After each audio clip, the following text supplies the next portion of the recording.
It astounds me that people who are going to buy a new stereo system or a new automobile or a refrigerator will spend a great deal of time reading the magazines, looking into the consumer reports, and selecting the very best one for the money. But when it comes to their eternal souls, they flippantly say, well, everybody has their own belief, you know.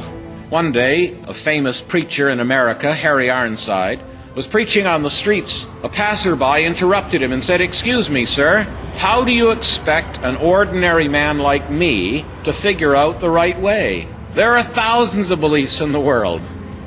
Harry Ironside said, "Sir, thousands of beliefs? I only know of 2. Said the man, "There's Buddhism and Confucianism and Hinduism and Islam and all the isms of Christendom. What do you mean only 2 beliefs?" Ironside said, "There are those who believe they can save themselves and those who believe they need a Savior."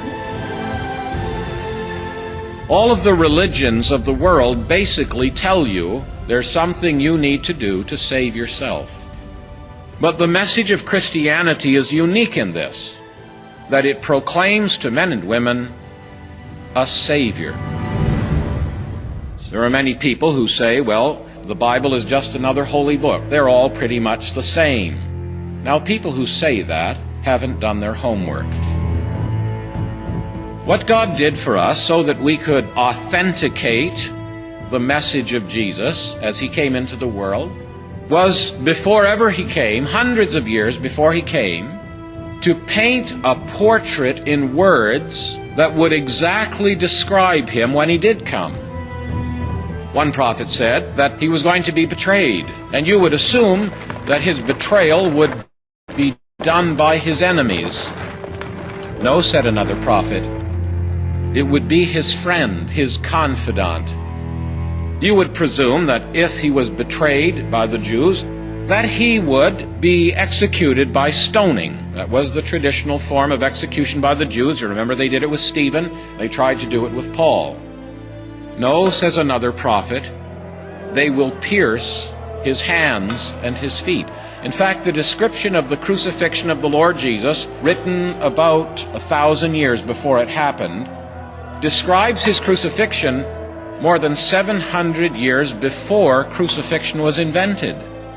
You would assume that if a man was to be sold for a price, according to Jewish law, a man would be sold for 50 pieces of silver. No, said the Scripture, he will be sold for 30 pieces of silver. Now, isn't that an astounding fact?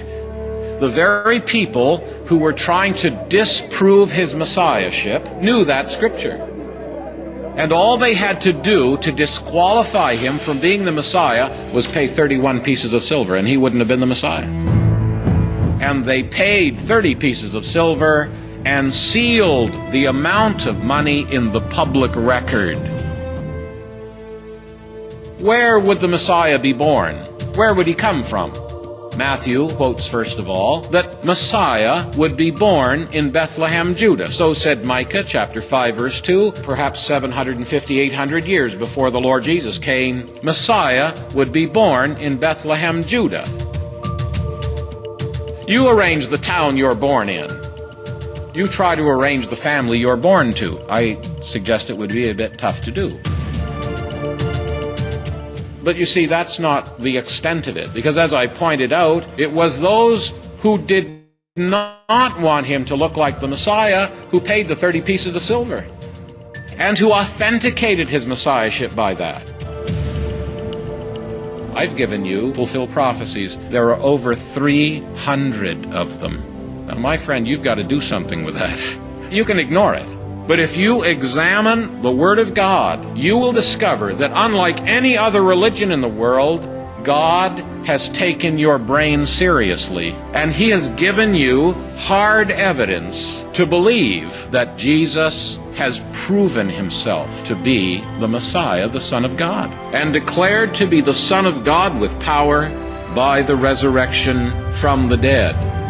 Christianity is the only belief system in the world that gives you evidence in history to authenticate its truthfulness. But there's more. Some people think that if they do good in certain situations, that they will get a credit with God to overcome the bad things they've done. Some people say, well, I think I'm a pretty good person. Listen, you don't even come up to your own standards, let alone God's. Therefore, by the deeds of the law, in other words, by seeking to live a good life and keep the 10 Commandments, live by the golden rule, there shall no flesh be justified in his sight. Everybody falls short of God's standard. No matter how wicked a sinner you are, no matter how good you think you are, God has made an offer to the human race. To those who find the way barred, because their own sin and failure has kept them from meeting God's standard, there is an alternative.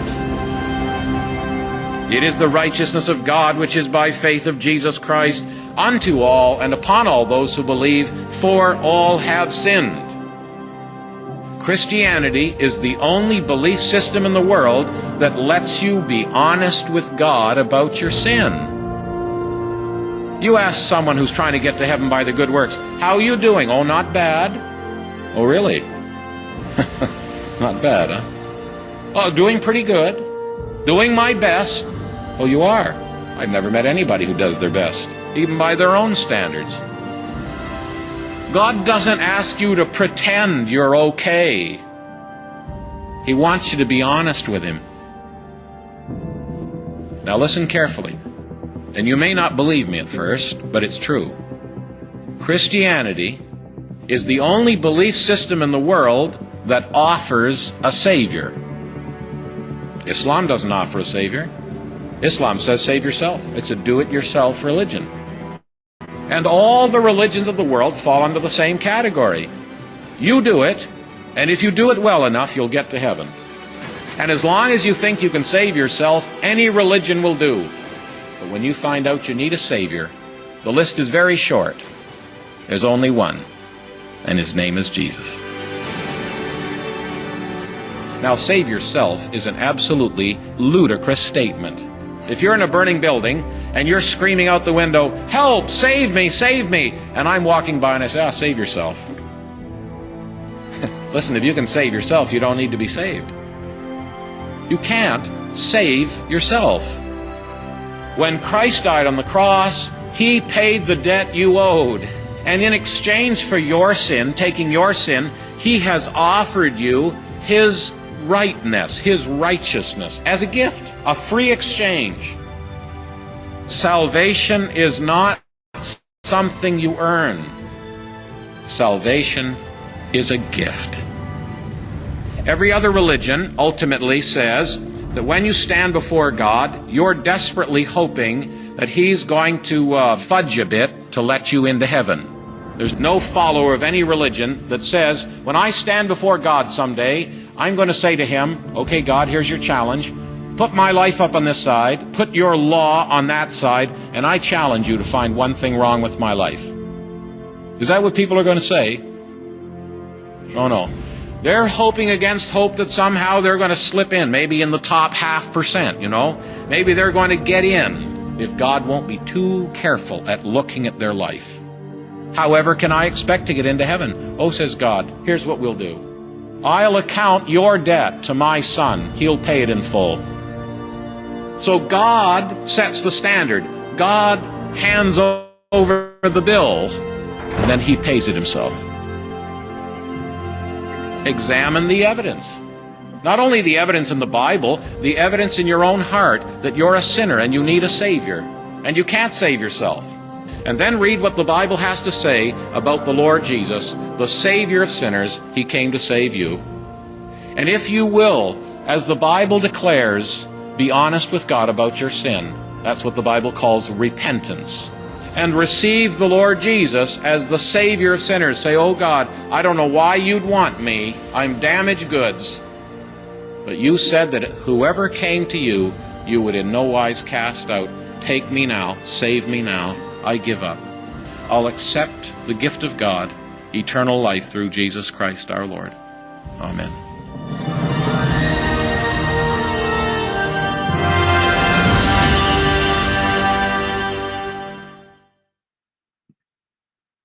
Hallelujah. Let Lord Jesus Christ shine forth. Good morning, good afternoon, good evening, wherever you are joining us. Welcome to another live stream with DCCI Ministries. And tonight or this afternoon, depend wherever you are, we do have a privilege to have Brother Usama Dakdok with us again. He is trying to help us to see how well detailed Quran is. Especially we are focusing on Surah 12, story of Joseph, which this is the best story and well detailed chapter. And so far we did, I think, 3 sessions, and each session finished with more questions than the verses we looked at. So that itself speaks how well detailed this book and how amazing this book is. Of course, amazing goes with the Islamic definition, with not the Oxford Dictionary definition, because certain words in Islam are very different than what do we mean. So thank you very much, everyone who is joining us in the chat, and thank you to moderators who are serving us in the chat. Just a quick principle for us to remember during the live stream. If you want to get my attention on the topic, please put @ in front of DCCI Ministries, and please do not abuse and harass the chat. That means please do not copy and paste the same message again and again. It is not helpful to anyone. And the video which we watched, approximately 11 minutes video, was put together by Usama Dakdok and his team. I think we can say like that.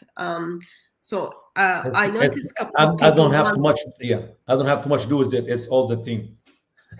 I noticed a couple of people want to get access to the video. All you need to do is get in touch with Brother Usama and then have the video. All I did was just emailed him and then he sent it to me. So we're still looking for we're still looking for some people in different languages who can help us to produce the same video, words and graphic in whatever language people are blessed. If you can help us, that'll be awesome. Okay, so you heard it. If you are speaking second language, or if you've got if you speak different language, please, and willing to serve, please get in touch with Usama. He's looking for brothers and sisters, I think brothers, who's got this beautiful deep voice, who can translate the video or kind of reproduce the video in their own language. Amen. Brother, people are talking about your tie. It's my beloved wife. She chose for me to wear it, so I have to wear it. Oh, I was gonna say it's not your birthday stuff, no? Yeah, I don't know how to choose a tie. I maybe bought the wrong color or the wrong thing, but Vicky is expert on that. Okay, so that's wife's job. God is good. That's good. Well, greetings to you. Greetings. Yes. Yeah, I was gonna get the business side of it. So, brother, we do have some new people in the chat, and those of people who kind of live in a different world and they haven't heard you yet. Would you just be kind and introduce yourself, and then we take it from there? Sure. Greetings to you in the name of our Lord and our Savior Jesus Christ. My name is Usama Dakdok, as you see written on the screen there. And I am originally from Egypt. So I was born in a Christian home in the country of Egypt, blessed with a godly father and mother, 5 sisters and a brother, and all worshiping and serving the Lord Jesus Christ. Both of my mom and dad are in heaven.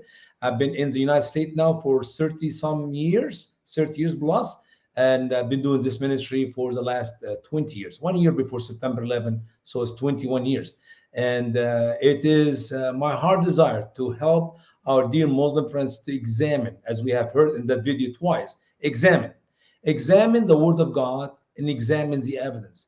It's very easy that we can be stubborn, prideful, arrogant, ignorant, and we think we got it and we got it all the way right, and we do not need to examine what we have. And that's a big no-no.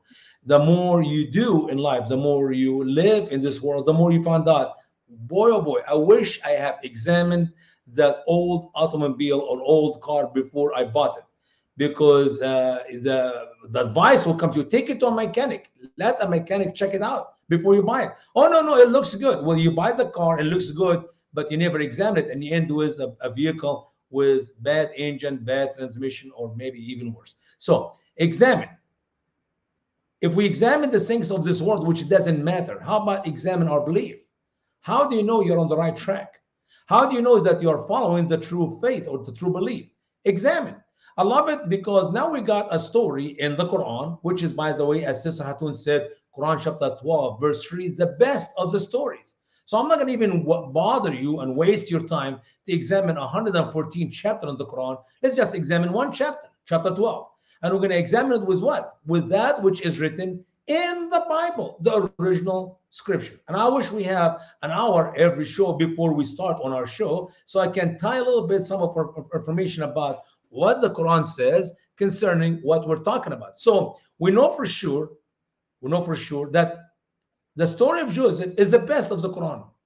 But we realize, as we have seen in our last 3 broadcasts, and if you have not seen these 3 broadcasts, I beg you, please go back and watch them, and maybe save them on your computer, because I'm not sure how long these videos will be available, but you need to have them. You need to have them at least to watch them and to keep them for friends, and so you can share it with others. When we examine these verses of the best of the chapter in the Quran with the true biblical account of God's word in the Bible, we find many errors, many contradictions.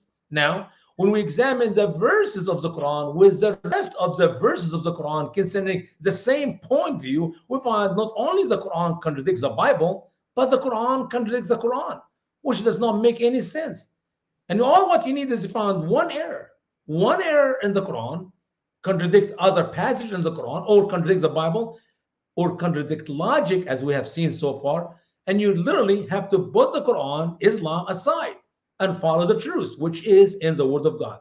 So my heart desire today, and for next broadcast, as we continue to close our study for the story of Joseph, as we compare it to that which is written in the Bible, listen carefully to what we're saying. Don't believe me just because I said it or because Sister Hatum is agree with me. No. You need to examine what we're teaching. Go back to the Quran, read your scholars' interpretation, ask your imams, and examine. Because the Bible said, what man gain if he won the whole world and lost his soul? We're talking about our eternity, your eternity, the eternity of your beloved one, wives, children, mom and dad. If you can get saved, for sure, you'll help others to be saved, and then you'll have eternal life, which is the most important message we would like to share with you in this broadcast and every broadcast. Examine the evidence. Examine the word of God or the word of Allah in the Quran. With that being said, here, let's move on in our study, Sister Hatun, to Quran chapter 12, I believe verses 34, 35, something like that. 34. Yeah, let me just unpack the argument before we start. So, Surah 12 of the Quran starts with, those are the verses of the clear book. And then verse 3 tells us, we relate to you the best of the stories in what we have revealed to you of this Quran. So Surah 12 is supposed to have the best story, as well as verses are clear in this book. So what Usama is trying to do is just asking very simple question and comparing story of Joseph, Islamic Joseph, with the biblical account. And as I expressed earlier, in every session, we end up having more questions than the verses we looked at. So that already shows us actually those verses are not clear and this story is not the best in its form. So we will be, if you haven't watched the previous videos on this, we did, I think, 3 videos. Today we are picking up from verse 34. Please go back and then pick it up from there. So, brother, would you like me to read it from verse 34? Yes, ma'am. But before you do that, let me just make one more comment. This biblical account of Genesis and the true and the words of Muhammad in Quran chapter 12 has nothing to do with doctrine or belief. We're not talking about the Christian beliefs or the Jewish belief versus Islam belief. No, we're talking about a story, a true account It happened. It happened in my home country, Egypt, literally a good 1800 years before Christ. So it is a biblical account. We got evidence of its true happening in Egypt in some archaeological work in Egypt. Some maps were taught about Joseph coming to Egypt and the dreams and all this stuff. So we're not making up a story. So if somebody here is like, wait a minute, this is just a story in the Bible, no, it is actually a true account. It did took place in the life of Joseph and his family. That's how the Hebrews were moved from the promised land to Egypt. And then later, as we continue to study, if we do another study in the future, maybe we'll look at Moses' life and we compare the Bible to the Quran. You see how these particular group of people, the Hebrews, were also taken out of Egypt to the promised land. So it's not a made-up story. It's not just this is just religious people, God and Allah and all this stuff. I don't believe in it. No, no, no, no. It's a true biblical account. We got archaeological evidence, and we got the history to prove it. It did happen, but we have a problem that it is different in the Quran than in the Bible. And when we compare it, we found that the Quran is not even logical. It doesn't make any sense, as we're going to continue to see today, Lord is willing. So go ahead, sister. If you don't mind, read verse 34, 35. 34 and 35. Surah 12 of the Quran, verse 34 and 35. So his Lord responded to him and averted him from their plan. Indeed, he is the hearing, the knowing. Then it appeared to them after they had seen the signs that he should surely imprison him for a time. See, I don't like this translation you're using, but that's okay. I wish you had my translation, but that's okay. From these two verses, Allah removed from Joseph their plot, their sedition, their scheme. Who? The women of the city, not just the Al-Aziz's wife, but all the ladies of the city. As we have seen in our last program, all of them love him. All of them would love to make love to him. Literally, they want to have sex with him. So he's praying to Allah, oh, Allah, help me. So Allah removed that desire. Scholar will tell you it was removed from him or it's removed from them. It's like you don't know who is even stopped falling in love with the other. In any way, they are the one who put him in prison. فلما ثم بدا لهم من بعد ما رأوا الآيات ليسجننه. It is plural feminine. The females of the city are the one who put Joseph in the prison. I do not know if you can see that in the English you're reading, sister, or not, but it doesn't matter. Now Joseph is in prison. What happened when Joseph went to the prison? What are we missing here? We're missing 3 or 4 verses from the Bible, which are very powerful. So let's go together to Genesis chapter 39 and read verses 20 to 23. 4 verses where we see the accurate information who put Joseph in the prison and what happened to Joseph when he was in the prison. Genesis 39 from verse 20.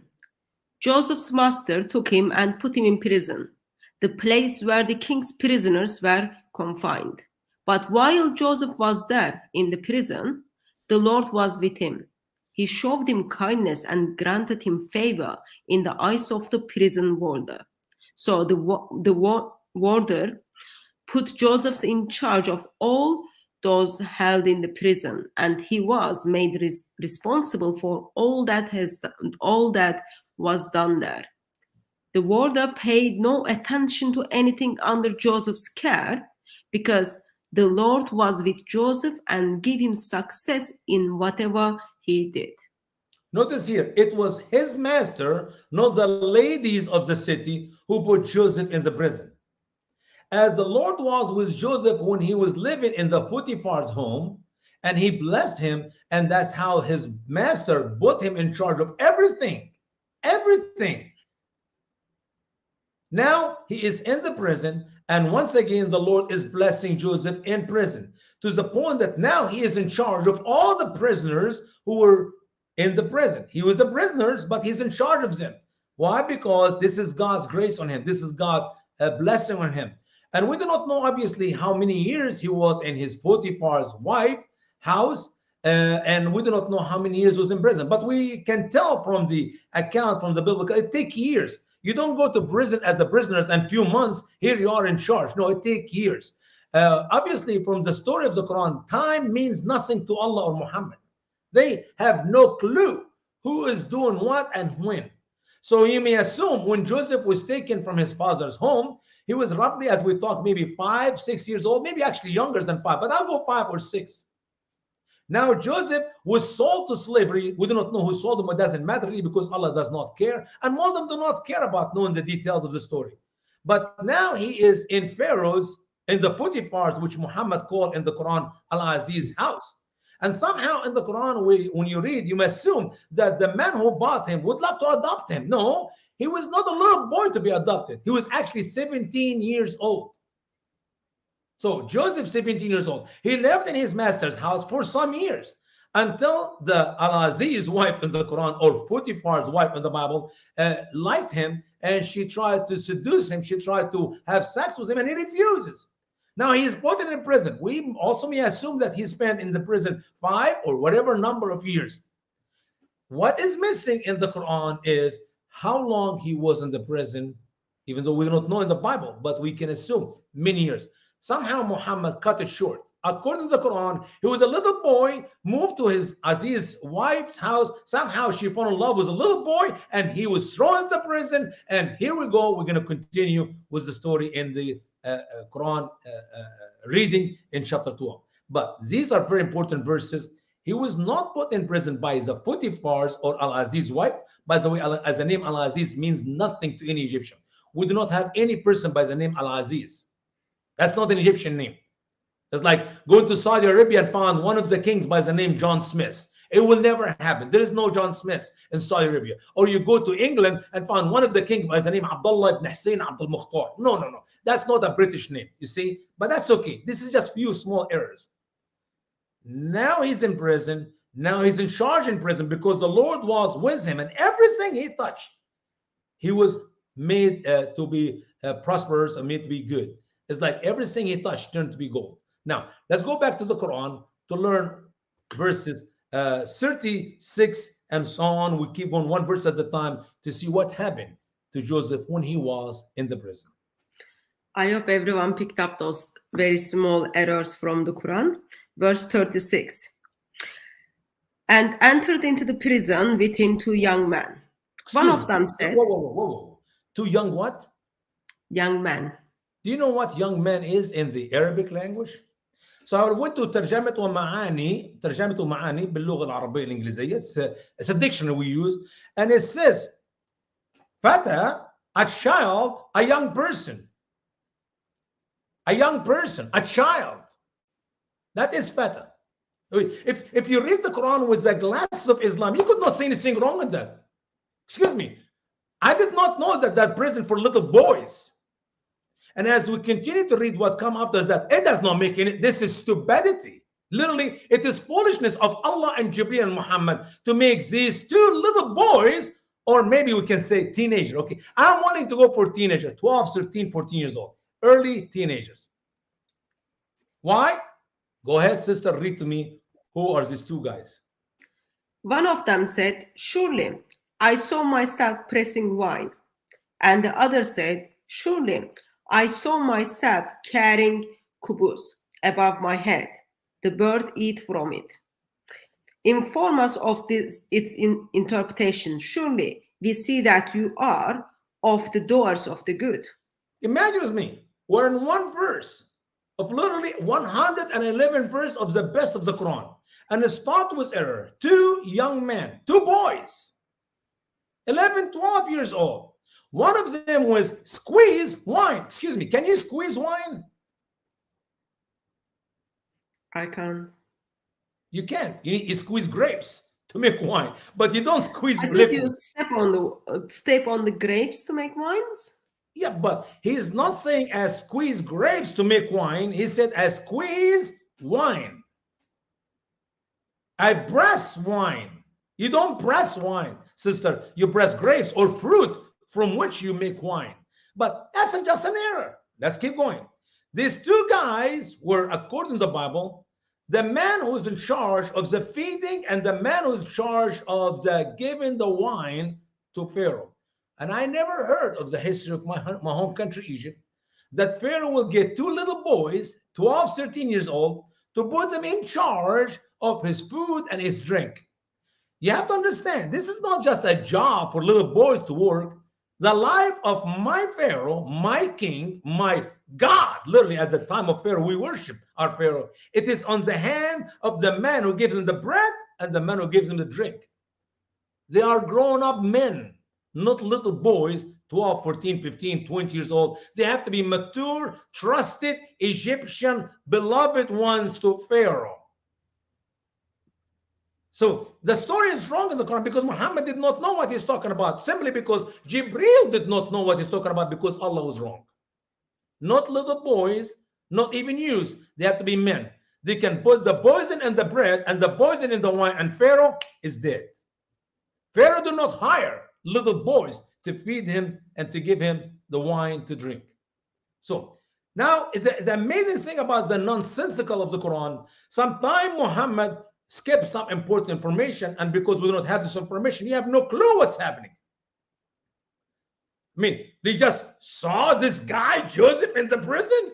Hey, you're a nice looking guy. We like you a lot. Here's our dreams. Tell us the interpretation of the dream. Are you kidding me? That's not a shortcut. That's short stupidity. You don't just see somebody in prison and say, hey, I have this dream. Tell me what it is. And because you're looking good, I know for sure you know the answer for my dream. No, no, no, no. That's not what happened. To understand that verse, Quran, chapter 12 and verse 36, you have to go back to the Bible. You have to examine the scripture. For there you see what is missing in the head and the heart and the mind of Allah, Jibreel, and Muhammad. And then you can understand the Quran. Which, by the way, we said what? It is the clear revelation of Allah. It's not clear. It is dumb for dumbers if you believe in it to be true and the Bible is false. Because here we go. Two young guys, two little boys. One of them give drink, and the other one carry bread. And one is squeeze wine, which you cannot do, and the other one carry bread over his head. And the bird was eating from that bread. So tell us, inform us what this really means, because we see you're a nice looking guy. You're a good doer. You can interpret the dreams. It is nonsensical. It doesn't make any sense. Now, we didn't hear the dream, right? We didn't have the conversation between these two men, not two boys, and Joseph, right?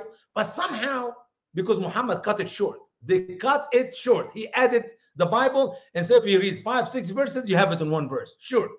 Why is that? Because that's how Muhammad talked. That's how Allah talked. Give us the short of the message. You don't have to go on and on and on and on like the Bible. Get to the point, cut it short. But what is so amazing, in the following 2, 3 verses, Muhammad goes on and on and on of things is not in the Bible. So how do I know if the Quran is from God or not? It's very simple. You go to the book of Revelation, in the last chapter in the Bible, and you read about what the scripture warns us about people adding or taking away. Do you know that passage, Sister Hatun? Let's go to the book of Revelation together. Chapter 22.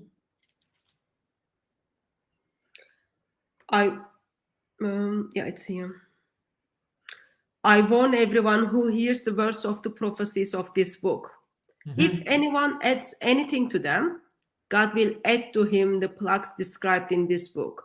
And if anyone takes a word away from this book of the prophecy, God will take away from him his share of the tree of the life and the holy city, which are described in this book. And guess what Muhammad did in the Quran in chapter 12, in the best of the stories of the Quran? What did Muhammad do? He took away and he added. What he took away? All the verses which we could not find in the biblical teaching of Genesis account.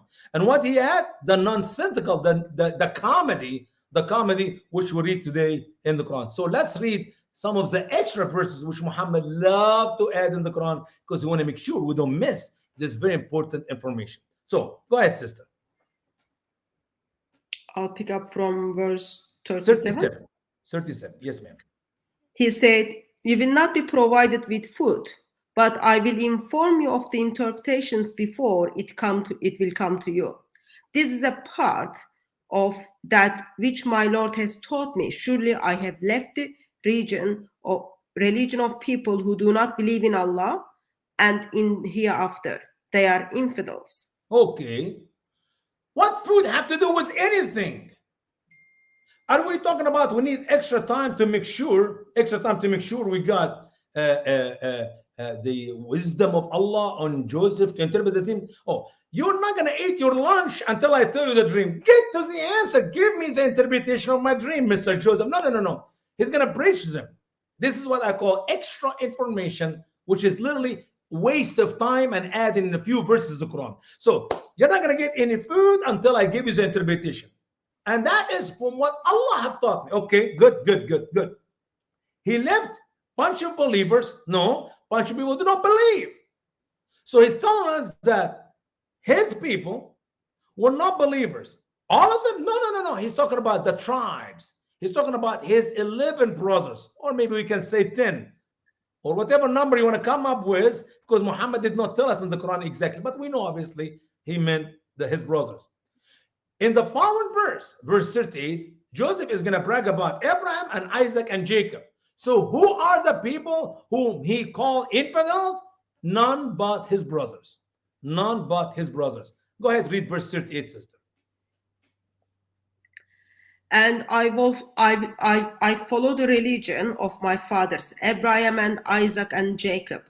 And it was not for us to partner with Allah anything. This is a favor from Allah on us and on the people. But most people do not give thanks.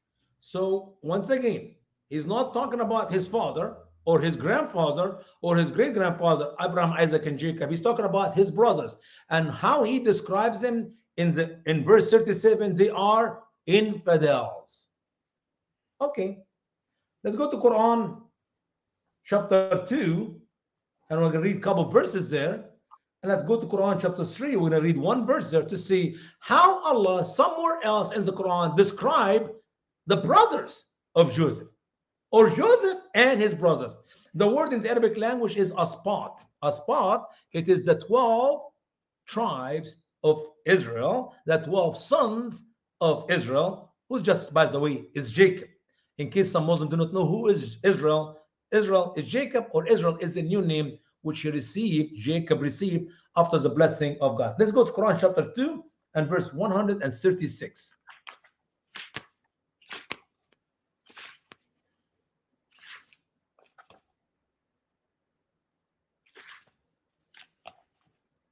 Say, we believe in Allah and what He has sent down to us, and what has been sent down to Abraham and Ishmael and Isaac and Jacob and the Asbat, and what we have been given to Moses and Isa.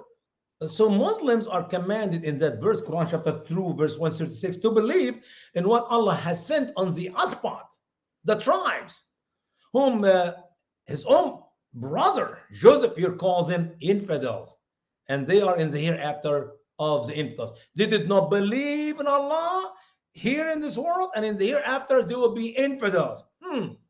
How can Muslim believe in what Allah has sent on them if they're infidels? Well, maybe Joseph spoke out of time here. He did not know they're going to be believers. No, Joseph speaking as a prophet.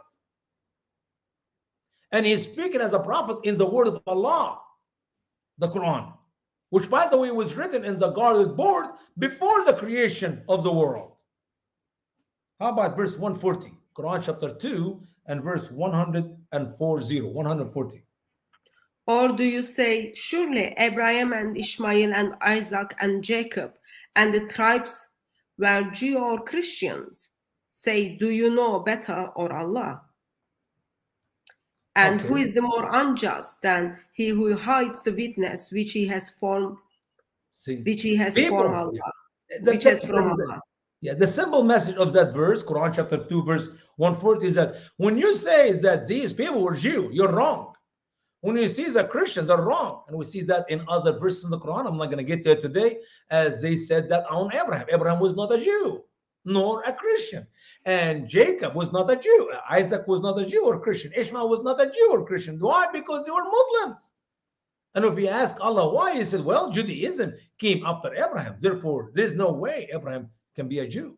And Christianity came even further after Judaism. That was years and years before Abraham. Therefore, there is no way that Abraham was a Christian. But somehow, Abraham is a Muslim, even though Islam came after Christianity, after Judaism. Nonsense whatsoever. But that's okay. Last verse I want to read about the spot, which is Quran chapter 3 and verse 84. Quran chapter 3 and verse 84.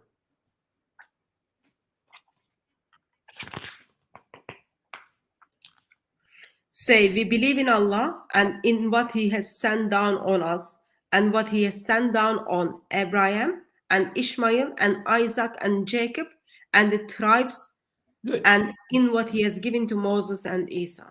So here we go. Muhammad is commanded by Allah to let all the Muslim people in the world know that they believe in what Allah has sent on the tribes. But in the same time, in Quran chapter 12, and verse 38, we know for sure from the word of Allah, from Joseph, that they did not believe in Allah, the tribes, the people, the family of Joseph, and in the hereafter they are among the infidels. So how in the world Muslim going to believe in people message, people revelation, or a bunch of infidels? Or how we can reconcile the problem? Were they believers or unbelievers? Did Allah reveal to them or Allah did not reveal to them? Are they infidels or are they good Muslims? Because I know the Quran assured us they were not Jews. The fathers of the Jewish nation, they're not Jews. Somehow they're Muslims, but in the same time, they're infidels. Okay, let's move on. I just want to catch your attention to this very simple fact that Muhammad added to the biblical account in these verses, and what he added does not make any sense. Not only does not fit the biblical teaching, but it contradicts what is written in the Quran. Now, let's continue with the sermon of Prophet Joseph to the two little boys, the 10, 12, 14 years old, whom he met with in the prison. In verse 39. Yeah, so before I pick up from that, let me just summarize for those who are joining us. We are looking at story of Joseph from the Islamic account from Quran Surah 12. Chapter itself starts, these are the verses of the clear book, and then also tells us best of the stories. Surah 12 is the best of the stories, and Usama Dakdok is going through verses and then asking questions. So far, he expressed there are small errors in the word of Allah. There are additions to the biblical account, and also there are contradictions within the Quranic account, Surah 2, 3, with Surah 12, where Joseph is preaching. So we are picking up from verse 39 of Surah 12. O my two companions of the prison, who are disunited lords better, or Allah, the one, the dominion. Here we go. Preaching sermon is not in the Bible, and it does not make any sense. The two little boys have two dreams, and they saw that Joseph looked like one of the doers of good, and somehow, because he looked good, he was going to interpret the dream. Now he's preaching them about worshiping more than one God or one dominant Allah. One dominant Allah. Yeah. Okay. Next verse, 40. You do not serve other than him, except names you have named them, you and your fathers. Allah has not sent down with them any authority, that the judgment but to Allah. He orders to serve no one but him. This is the right religion, but most people do not know. Once again, that verse here is repeated all over the Quran. Here by Joseph, a little bit later by Saleh, a little bit by Hud, a little bit by Muhammad, a little bit by Moses, a little bit later by Lot. I mean, same words. ما تعبدون من بدون إلا أسماء سميتموها أنتم وآباؤكم وما أنزل الله بها من سلطان. It's like Muhammad have a copy words, he sentence in his book, copy it and paste it everywhere else. Whenever there's a prophet, if it is Moses, if it is Abraham, if it is Lot, if it is all these biblical names or made up names, He just love to repeat the same sentence. One of the other repeat the word. I'm sharing this with you for free. I do not need salary for it. I do not need a wage for it. It's like, it's ridiculous. I mean, all the prophets have the same vocabulary, the same words, repeat everywhere. And what's amazing is when you read the biblical account, that's not there. The people who have many gods, they worship and give names, are the Arab in Muhammad days, not the Egyptian. Not only does not fit the biblical account, does not fit the reality of how the Egyptian worshiped the Pharaoh. We did not have many gods. We don't know. We're not either worshippers, as it was in Muhammad's case, him and his family and his people in the Saudi Arabia Peninsula. There are two different sets of you. If you're sharing that about Muhammad or about Hud or Saleh or Shaib, these made up prophets in the Quran, it makes sense because there are lots of idols. There's 360s in Muhammad days. But do we have in Egypt 360 idols we're worshiping? Okay, now, after all this wonderful sermon, in verse 41, somehow Prophet Joseph, the doers of good, will come up with the interpretation of their dreams. Go ahead, sister. I can see there are some Mr. Muslims in the chat. It seems they left their ears in somewhere because Brother Usama is bringing up some contradictions within the Quran as well as in the story of Joseph. I think it will be good for them to just like deal with those contradictions. Surah 12 verse 41. O my two companions of the prison, as for one of you, so he will give a drink of wine to his Lord. But as to the other, he will be crucified. So the birds will eat from his head. This affair is declared concerning in which you were consulting me. Notice here. It's just another verse with few more errors. Just a few more errors. One of you, which one? There have two separate dreams. One of you, he did not actually clarify to us which one is them, but that's okay. He will give his master wine to drink. What about the other? He will be crucified. Do you know when Joseph exists in the history time life? Was there any crucifixion in Joseph's days 1800 years before Christ? 1700 years before Christ? 1,000 years before Christ? I mean, a little bit later, you read in the Quran that Pharaoh crucified the sorcerers 1,000 years before Christ. See, Muhammad did not have a clue that neither Pharaoh in Moses' days nor Pharaoh in Joseph's days, neither one of them have a clue what is to crucify. Crucifixion was not invented up to 300 years before Christ. Around 500s first. It started with the Greek 400 and then modified by the Romans 300 years before Christ. Not 1500, not 1700. Joseph here fit perfectly around 1700 years. 1750 before Christ. So we're talking about a good 1300 years before crucifixion was invented. And what's so amazing that Pharaoh told the sorcerers he would cut their hand and legs from opposite side, which means right hand is gone, left legs is gone, or left hand is gone and right leg is gone. You cannot crucify a person with one hand. You can't. Why? Because to have the shape of the cross, you have to crucify somebody. Both hands have to be stretched to make the cross shape.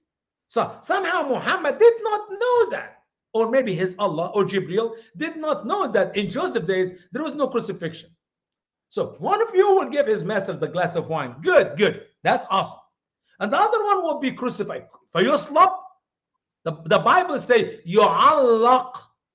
We're going to read it in a minute. يُعَلَّقْ means to be hanged, not crucified. The Egyptians know how to hang people from a tree.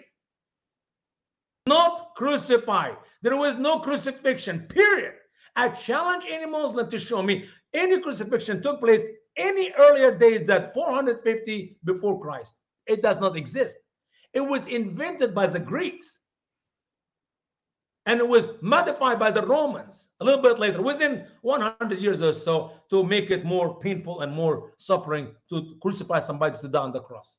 So the idea that Joseph made that boo-boo in the Quran, it shows that Muhammad Allah, Jibril, and even Muslims who are reading these verses, assuming it's the perfect word of God. After all, it's the word of Allah in the Quran. You are dumb.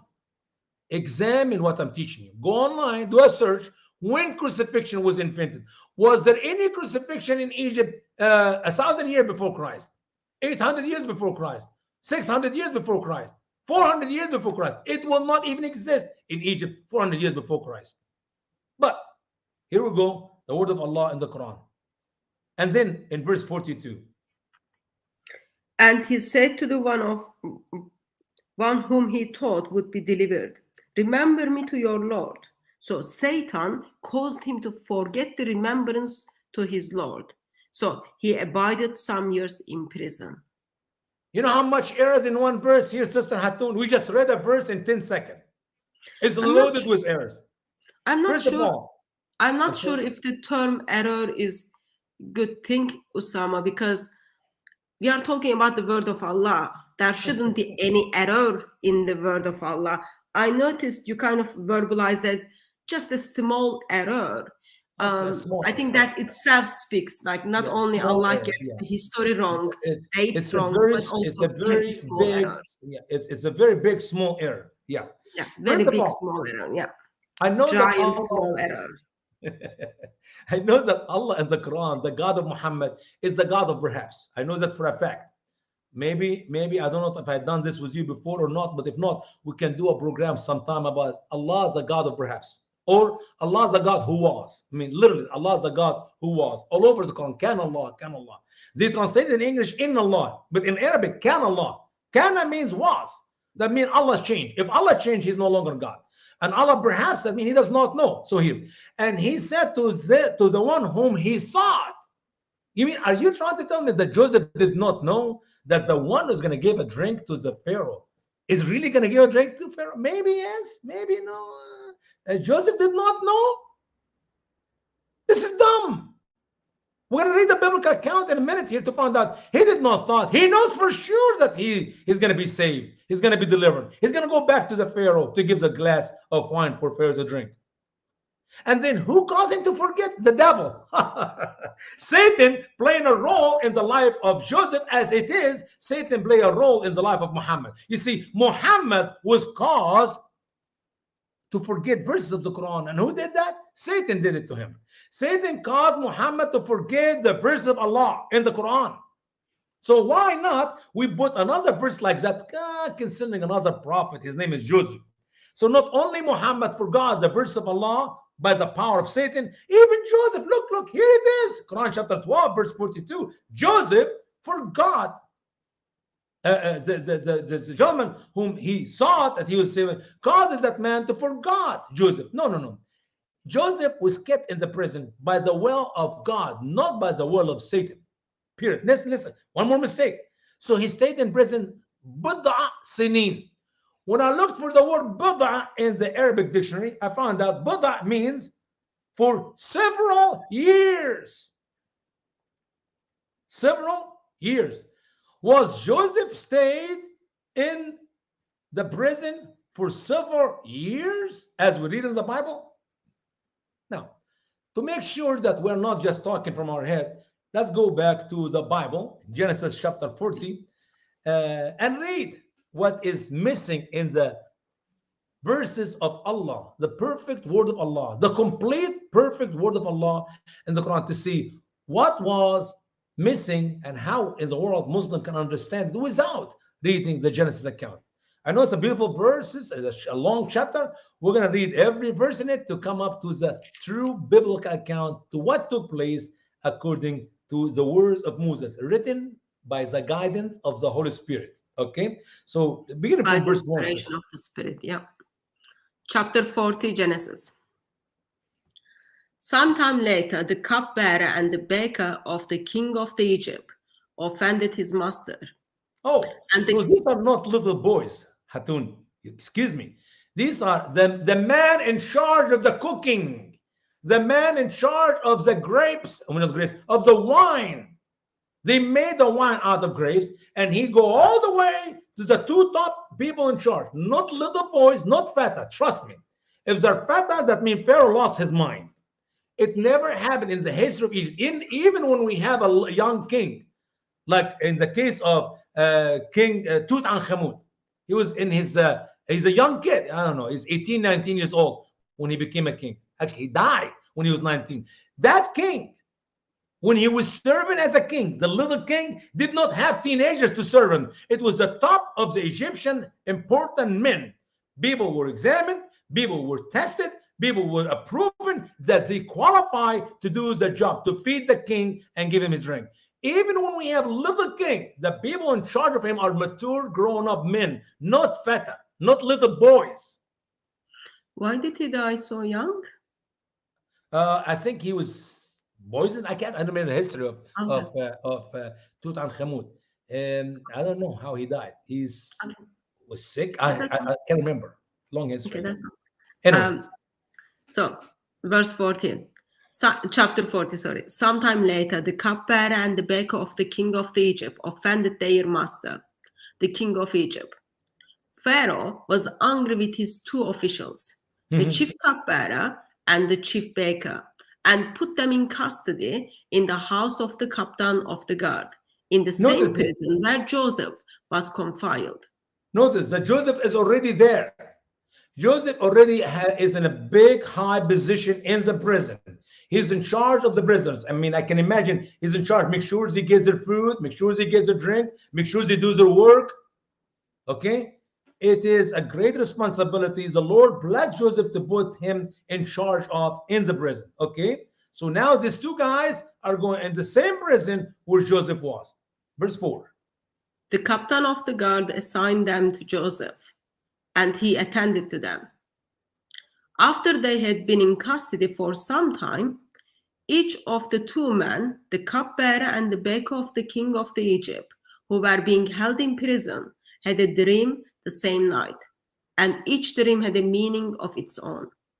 When Joseph came to them the next morning, he saw that they were dejected. So he asked Pharaoh's officials who were in custody with him in his master's house, why are your faces so sad today? I see it. It makes sense. They don't just see, oh, Joseph, you're a nice looking dude. You're a good doer. Go ahead, interpret our dreams. I dream, he dream. And no. There's a conversation is missing in the Quran. You may think it's not important, but it does not make any sense. If Allah can give us few sermons of Joseph, which did not took place in the Bible, and added these verses in the Quran, why can't tell me what happened before he heard their dreams? He checked on them every day. They were there for a few weeks, or who knows, few months. And one morning he sees him. What is wrong with you guys? Your face is down. Your heart is weak. What is wrong? Tell me. That makes sense. Okay, go ahead. Verse 8. We both had dreams, they answered, but there is no one to interpret them. Then Joseph said to them, do not interpretations belong to God? Tell me your dreams. So the chief cupbearer. What we have here. Joseph asked them to tell him their dreams. And he's telling them that it is God who can give you the interpretation of your dream. You see, that one line here is what Muhammad put in the Quran in 3 long verses. He made it up. The sermon about worshiping different God or one God, you named him. Allah have nothing to do with it. And blah, blah, blah. And my family are a bunch of infidels. And I left Jacob and Abraham and Isaac and Jacob. They worship the true God. What does this have to do with anything? It's very simple. He saw them down. Their heart was down. So what is wrong? Oh, we have dreams. Give me your dreams. God will help me to interpret your dreams. Nothing about the long sermon of Allah in the Quran. Go ahead. So the chief cupbearer told Joseph his dream. He said to him, in my dream, I saw a vine in front of me, and on the vine were 3 branches. As soon as it budded, it blossomed, and it clustered ripened into grapes. Pharaoh's cup was in my hand, and I took the grapes, squeezed them into the Pharaoh's cup, and put into his hand. Oh, so the gentleman here who's in charge of the drink of Pharaoh was not squeezing wine. He was actually squeezing grapes.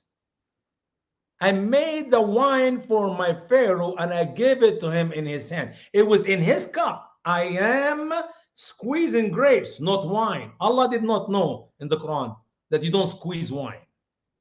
Try hard. I challenge any Muslim, go buy a glass of wine and squeeze it for me. Tell me how you can squeeze wine. Okay, keep going, sister.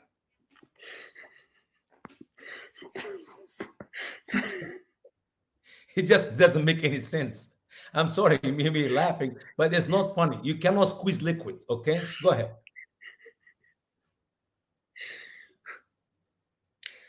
This is what it means. Joseph said to him, the 3 branches are the 3 days. Within 3 days, Pharaoh will lift up your head and restore you to your position. And you will put Pharaoh's cup in his hand, just as you used to do when you were his cupbearer. But when all goes well with you, remember me and show me kindness. Mention me to Pharaoh and get me out of this prison. For I was forcibly carried off from the land of the Hebrews. And even here I have done nothing to deserve being in a dungeon. From reading these words, Sister Hatun, do you think Joseph know for sure? Or maybe if this happened, perhaps if my interpretation to your dream is accurate, would you please remember me? If the language of the Bible is very clear, Joseph know for sure the true meaning of the dream. 3 days gonna go by. Pharaoh will lift up your head. You're going to go back to your job. You're going to give the drink to Pharaoh. You are the closest man you can be ever to Pharaoh. Literally, from your hand to his hand, he'll be drinking. He'll give you an empty cup. You take it from his hand. You put more wine. You give it in his hand. He will drink it. You are so close. And please remember me. I was literally sold for slavery by unfair. I was stolen.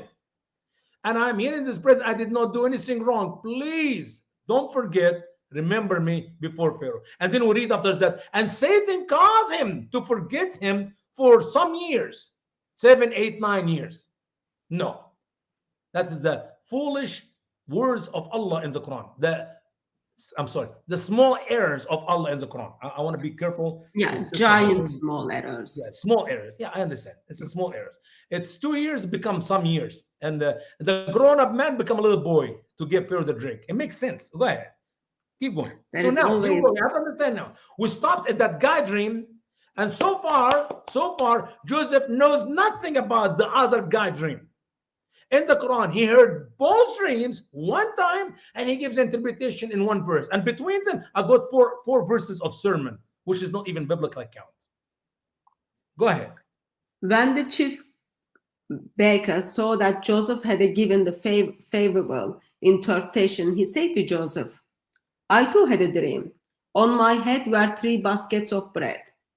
In the top basket were all kinds of baked goods for Pharaoh, but the birds were eating them out of the basket on my head. This is what it means, Joseph said. The 3 baskets were 3 days.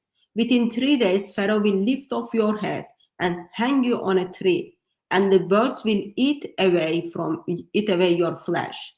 Okay. Now in the Arabic language, which is very close to Hebrew, وَيُعَلِّقَكَ عَلَى خَشَبَةٍ, and he will hang you on a tree or a wood, not crucify you. Yaslubuka, what Muhammad said in the Quran. If it's written in the Bible, I will disbelieve in the Bible on the spot. I will literally say Genesis account is a corrupt account. Why? Because I know history. There was no crucifixion in Joseph's days, nor in Moses' days. That's error in the Quran. That's a huge error in the Quran. That is an error. Should literally tell every Muslim, say goodbye to Allah and Muhammad. You don't even need to know any more errors. I got over 100 errors in these 114 verses of Quran chapter 12, but you don't need all of them. Just one error. Allah did not know that in Joseph's days there was no crucifixion, and somehow he made a boo-boo. I would kiss Allah, goodbye. So is Muhammad and Jibril too. Keep going. So we look at history, and then we see in the time of Assyrians, around 700, 800 BC, in the time of Shalmaneser III, for example, we get to see people are being paled on the sticks. In the time of Hezekiah, 700 BC, time of Isaiah, in the time of Hezekiah, when the Lachish is being destroyed, we get to see people are being paled, but crucifixion starts much, much later. It was invented by the Greek. Roughly So around 400, yeah, 400. there are a couple of comments in the chat. People are thinking in the time of Lachish there was crucifixion, but no, they were people are being paled on the sticks, and then you get to see that even as a historical evidence in British Museum. There are plenty of different ways, invention made by man to make people suffer of death. The stoning is a biblical name, a biblical way of doing it. Would start in Moses, okay, but that's 1500 years before Christ. But crucifixion, hands and feet with nails on a shape of a cross, that was not until 450 or so before Christ. Go ahead, sister. Verse 20. Now the third day was Pharaoh's birthday, and he gave the feast for all of his officials. He lifted up the heads of the chief cupbearer and the chief baker in the presence of his officials. He restored the chief cupbearer to his position so that he once again put the cup into the Pharaoh's hand. But he hanged the chief baker, just as Joseph had said to them in his interpretation. The chief cupbearer, however, did not remember Joseph. He forgot him. Oh, did we have Satan there? Satan caused him to forget. Who is in control of the life of Joseph? Is it God or Satan? Biblically, we know that Joseph was doing what God wanted him to do, and God was fulfilling his will in Joseph's life. And he, as we're going to see later, said, even when people meant it for evil, God turned it to be for good. So it is God in charge of Joseph, not Satan. Yes, Satan is in charge of Muhammad. We understand that. Even Satan caused Muhammad to forget the Quran, for heaven's sake. How can Satan have more power than Allah to cause Muhammad to forget verses in the Quran? This is unbelievable. You mean Satan have more power over Muhammad than Allah? To the point that Muhammad go to the polytheists and the people and say, hey guys, do you remember what I was reading the other day from the verse of the Quran when I was telling you about this and this and I cannot remember? And they start laughing at him. He is a prophet of Allah, cannot remember the verses. So Allah correct Muhammad, tell him, do not recollect the information. Do not try to remember the verses of the Quran which Satan caused you to forget from the wicked people. Wow. Satan have power of Muhammad, but I'm sorry, Satan have nothing to do with the life of Joseph. God is the one in charge of Joseph, and God causes that gentleman here who was blessed by getting his job back according to the interpretation of Joseph, and he forgot. He forgot. God meant it. You know what happened if this guy remembered immediately? Just come out of this place there, and he's given the drink to Pharaoh, and he loved to have his job back. The other backers was literally hanged from a tree, and the bird ate his flesh. Whoa, man. I'm glad that Joseph interpreted my dream. Oh, by the way, Pharaoh, please, this man in jail, he's in prison for years, and he did nothing wrong. Please get him out. You know what would happen to Joseph if he had left on that week or in that month? He'll be another poor guy for the rest of his life. Perhaps somebody else will buy him as a slave for the rest of his life in the country of Egypt. That's not God's plan. God's plan is for Joseph to come out of the prison to be the prince of Egypt. And that's what we're going to read, obviously, as we continue in our study. Let's go back to the Quran. So go back to the Quran. 43. Verse 43. Pharaoh's dream. Yeah. Pharaoh's dream. So we are Surah 12 in verse 43 of the Quran. And the king said, surely I see 7 fat cows consumed by the 7 lean cows, and 7 green heads of grain and others dried. O you the leaders, consult with me on my dream, if you are interpreters of the dreams. They said, no, just message. No, see. Pharaoh is talking about one dream. I mean, read it. Do you see 2 dreams or 1 dream here? So far we just did 1. 1 dream. What? I love it how Muhammad loved dreams. When Joseph had two dreams, he lumped it to one and he forgot the other one. We talked about that in our first session. Go back and watch it, please. If you have not seen the first three sessions, go and watch it. Okay? Now here is the two guys telling their dreams, and somehow it's shortened to one sentence. And the interpretation is one sentence. Now, Pharaoh in the Bible have two dreams. Somehow they squeezed together, lumped together, one dream. 7 fat cows eaten by 7 skinny cows, and 7 green and others dry. So what happened to the green? I mean, they're like literally 14 symbols, 14 grain of wheat. 7 are green and 7 dry, standing, etc. What happened to them? You see, it makes sense in the Arabic language to Muhammad that a skinny cow will eat a big cow. It does not actually make any sense, but it makes sense because cow have a mouth. So a cow can open their mouth and the big cow go inside them. But wait a minute, if a big cow go inside the skinny cow will become big cow. It's a dream. Weird stuff happen in dream. So we understand cow can eat a cow. But what about these gains of wheat or corn? Obviously, here it's wheat. 7 green and 7 dry. What, they were standing each other, hugging each other? The wind was moving around, 14 of them. Muhammad missed that even the small, skinny wheat gains will take over the good green, the healthy one. He could not understand the dream of Pharaoh, for heaven's sake, because Pharaoh did not say it right, because Muhammad did not know it right, and Allah and Jibreel did not tell Muhammad to write exactly what we're about to read in the Bible. Problem. It's a problem. Every verse have a problem. Sometime in one verse we'll find 5, 7 problems. And it's just small, tiny problems, not a big deal. Okay, so now Pharaoh is bringing the people. Oh, please give me the interpretation to my dream. If you are to the dream interpreters, well, is that really how Pharaoh would talk? That's exactly the language of the rest of the prophets in the Quran, but not Pharaoh, because Pharaoh knows that these are wise men. This is the best of his country, and he literally trusts that they will come up with an interpretation. But obviously, they did not know the interpretation. So what did they say to him in verse 44, according to the Quran? Go ahead. They said, confused dream, and we do not know the interpretation of dreams. You're just confused, Pharaoh. Maybe last night you did not cover your butt when you went to bed. Maybe you ate something heavy before you go to sleep, okay? That is exactly what we say in Egypt about when somebody have a weird dream that doesn't have any meaning. So, now we come to the very important fact. Very important fact in verse 45, which have another huge error in the word of Allah in the Quran. Read, Sister 45.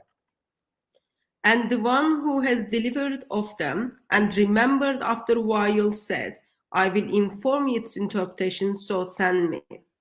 Send me? Joseph. Send me. The guy now remember, after some years, not 2 as the Bible will show you in the Genesis account. Oh, I remember. Send me and I'll bring you the interpretation of the dream. Is this a biblical account? Is this really what happened in the Bible? And once again, we're not talking about doctrine here. We're not talking about theology, crucifixion, Trinity. No, none of that. It's a story. There was no reason for Moses to write it wrong. And there is no reason for Muhammad to write it wrong, but Muhammad got it wrong from Allah and Jibreel. And notice now, guys, I have to understand. We have hundreds and hundreds, but thousands of manuscripts of the Bible which go back to early days than Muhammad. I own one myself. I have Codex B, dated to 334, 35 years after Christ. That's a good 300 years before Muhammad. When I look at my manuscript and I read that passage in the Greek language, because the one I have, Hebrew and Greek, it doesn't matter really if Old Testament, Hebrew and Greek, the whole thing is Greek because it's like a Septuagint. It's like that's how when they translated the Bible from Hebrew to Greek. So even in my older manuscript, 300 years before Muhammad, it did not say that. What we're reading here, Muhammad got it wrong. He was not sent to give the interpretation of the dream. It was Joseph who was sent to Pharaoh, and Joseph heard the dream from Pharaoh, and Joseph interpreted the dream to Pharaoh, as we're going to read in a few minutes. So go ahead, sister. Verse 46. Joseph, Yeah, all the 46. truthful. Yeah, go ahead. Joseph, all the truthful, consult with us of the 7 fat cows, which are the 7 lean consumed, and of the 7 green heads of grain, and others dried. Perhaps I may return to the people. Perhaps they may know. I love it. Perhaps again. You gentlemen have given me a dream a few years ago, according to the Quran, and I interpreted. Do you really need perhaps in it? Allah is a God of perhaps. And that guy is a God of perhaps. The guy of perhaps. Everything in the Quran perhaps. So tell me, Joseph, 7 cows, fat, eaten by 7 skinny, and 7 green and 7 withered of grain of wheat. Give me the interpretation. Perhaps I'll go back and tell my people. What people? What dream? To be honest with you, Hatun, if you tell that dream right now to Joseph, the same way we read it in verse 46, Joseph will tell you, I have no idea what you're talking about.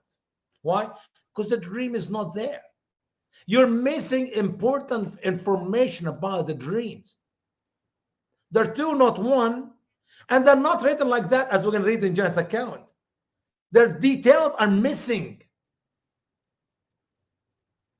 And that's why Muhammad got it wrong in the Quran, and that's why Muslim scholars do not have a clue what he interpreting. I love it how Ibn Kathir give you a great interpretation to the dreams of Pharaoh according to the written of the word of God in the Bible, not in the Quran. Unless, God bless him, Ibn Kathir and Al-Tabari and Al-Qurtubi, they were also prophets, as Allah revealed to them more than that which we have in the Quran. You cannot interpret verses does not exist in your book unless you're reading the Bible. And if you're reading the Bible, why do I need your Quran? I thought it is a perfect, the most excellent word of Allah. It's clear like mud. Go ahead, sister. He said, you will sow 7 years continually. So whatever you hasada, so live in its. Wait a minute. This is the solution for the dream. I need to know the interpretation of the dream. What is 7 cows have to do with 7 skinny cows when they eat them, and the 7 green grains of wheat and the 7 dry grains of wheat? Where is the interpretation of the dream? You're giving me right now, according to the word of Allah. Are you missing a verse in the middle there, sister? Are you sure you did not miss a verse? I didn't. I don't know if Allah did, but I didn't. Okay, so Allah is missing a verse. The guy is asking a simple question. Send me to Joseph. I'm going to give you the interpretation. He went to Joseph and tell him the dream. What he wants, he needs the interpretation, not the solution for the problem. I need to know the problem first. What does that mean? Inform us, oh, you truthful. 7 cows and 7 cows. Okay, what that mean? Do we have the interpretation? No. We just got the solution. Go ahead. Go ahead, read, sister. Go ahead. He said, you will sow 7 years continually. So whatever you hasada, so live in its head of grain, except a little of what you eat. Okay, excuse me, what? You're going to leave the grain in the head, and you take a little bit, which you're going to eat. So if you take it this, just remember this, write it down on a piece of paper, Hatun, if you don't mind, write it down. They're going to sow the wheat. So they're going to eat a little bit, and they leave a lot on the corn cob or on the plants, the wheat plants. Okay, so let's say they're going to eat 25% or so, and they're going to save 75%. Is this logic here? Look, read the verse again. Read the verse again. So whatever you hasada, so live in its heads of grain, except a little of what you eat. So are they going to eat 80% or 75%, or is they going to eat 25%? How much? What is they going to save? The much or the less? The small portion or the big portion? Except little of what you eat. So let's assume they're going to eat 25% and they're going to save 75%. Make sense? Yeah. Okay, write down they're going to eat 25% and they're going to save 75%. Because if you leave it on the corn cup, that means you're not going to eat it. You cannot leave it there and you eat nothing. So we're going to eat a little and save a lot. Okay? Okay. Go ahead. Verse 48. Then after that will come 7 hard years, will consume what you have stored for them, except a little of what you will have stored. Huh. So when the hard years come, the starvation years come, what are you going to do? You Will eat, consume you what you eat a have lot. stored. You eat a lot, except a little bit of what you have stored. That's right. So now we got 75% left over. So let's say we're going to eat 50% and we're going to leave 25. Is that right? Yeah. Okay, good, good. And what come after that? Then will come after this a year in which people have rain, and in it they will press. Oh, rain. You know what, Hatun? If I was not born in Egypt, I would not have known the answer for that. But guess what? Where I come from in Egypt, we don't have rain. Rain maybe in Alexandria up in the desert, okay? But where I come from, we live on the Nile. If you go to Egypt, Hatun, and I hope and I pray that you make a trip to Egypt someday, enjoy my home country, a country I cannot go back to, sadly. Every city in Egypt is on the Nile. Go check the map. We live in 7%, 6.5, 7% by the Nile. Why? Because that's where we get our water. Why? Because that's how we live. All the farm of Egypt, all the farm in the land of Egypt are planted by the Nile. You mean we don't have rain? No, we don't have rain. If you're gonna plant like in America or maybe Europe or some other country, and you wait on the rain like in Israel, they only have rain there. I mean, the Jordan River will not water the earth, but God brings the rain, the early rain and the late rain to for the harvest. Okay, if the Egyptian will plant their farm, their field, waiting for the rain, they will be dead long time ago because we don't have rain in Egypt. But somehow Allah in the Quran, Jibreel, and Muhammad did not know that. Did not know that. And you know why? Because we missed the true dream as it is written, the fullness of the dream of Pharaoh as it is written in the Bible. That's why we have to go back to the Bible. So let's go to Genesis account, chapter 41. Chapter 41. Listen, my dear Muslim friends. Listen and examine what we have read in your Quran to that which is written by the hand of Moses, the one you believe in. Your Quran order you, command you to believe in Moses and in the Torah. Here is what we're reading. The Torah, Genesis account, is the handwriting of Moses. If you obey your Quran and believe in the Genesis account, what we're about to read to you again today, you will leave Muhammad. Trust me. From Joseph's story, as I have shared with many people in the past, they became a Christian. Muslims left Islam and became a Christian from Joseph's account, which have nothing to do with Christianity. It's just because they found out that the religion is empty. The Quran is loaded with errors, small errors, to make Sister Hatun happy, okay? Small errors. Now, go ahead, Sister. Genesis 41, beginning from verse 1. Just to remind everyone, so far we read this very clear book, which is apparently Quran, one of the best stories, which with the missing all of the details of Surah 12. We are now getting our attention to Genesis chapter 41 to fill the gaps and correct what Quran got it wrong. When 2 full years had passed, Pharaoh had a dream. He was standing by the Nile. Okay. And cut off the... First of all, just my sister. Pharaoh have a dream 2 years, not bid'at sinin, not few years, 2 years. In Arabic, sanatan or sanatin. Ba'da sanatin. 2 years. Muhammad got it wrong in the Quran, but that's okay. That's okay. Now, where Pharaoh was standing in his dream, he was standing by the Nile. I mean, what's so hard to put the word Nile there? Because guess what? You take the Nile out of Egypt, the Egyptians are gone. They're history. And by the way, the Nile in Egypt are not filled because of the rain on Egypt. As a matter of fact, the Nile in Egypt is filled because the rain on South in the Central America, so Central Africa, that is Ethiopia, south of Sudan, where the Nile started. When you have rain there, we have water in Egypt. No rain there, no water in Egypt. No water in Egypt, death in Egypt. Go ahead, sister. When out of the river there came up 7 cows, sleek and fat, and they grazed among the reeds. Oh, After that, where the cows came from? They came from the river.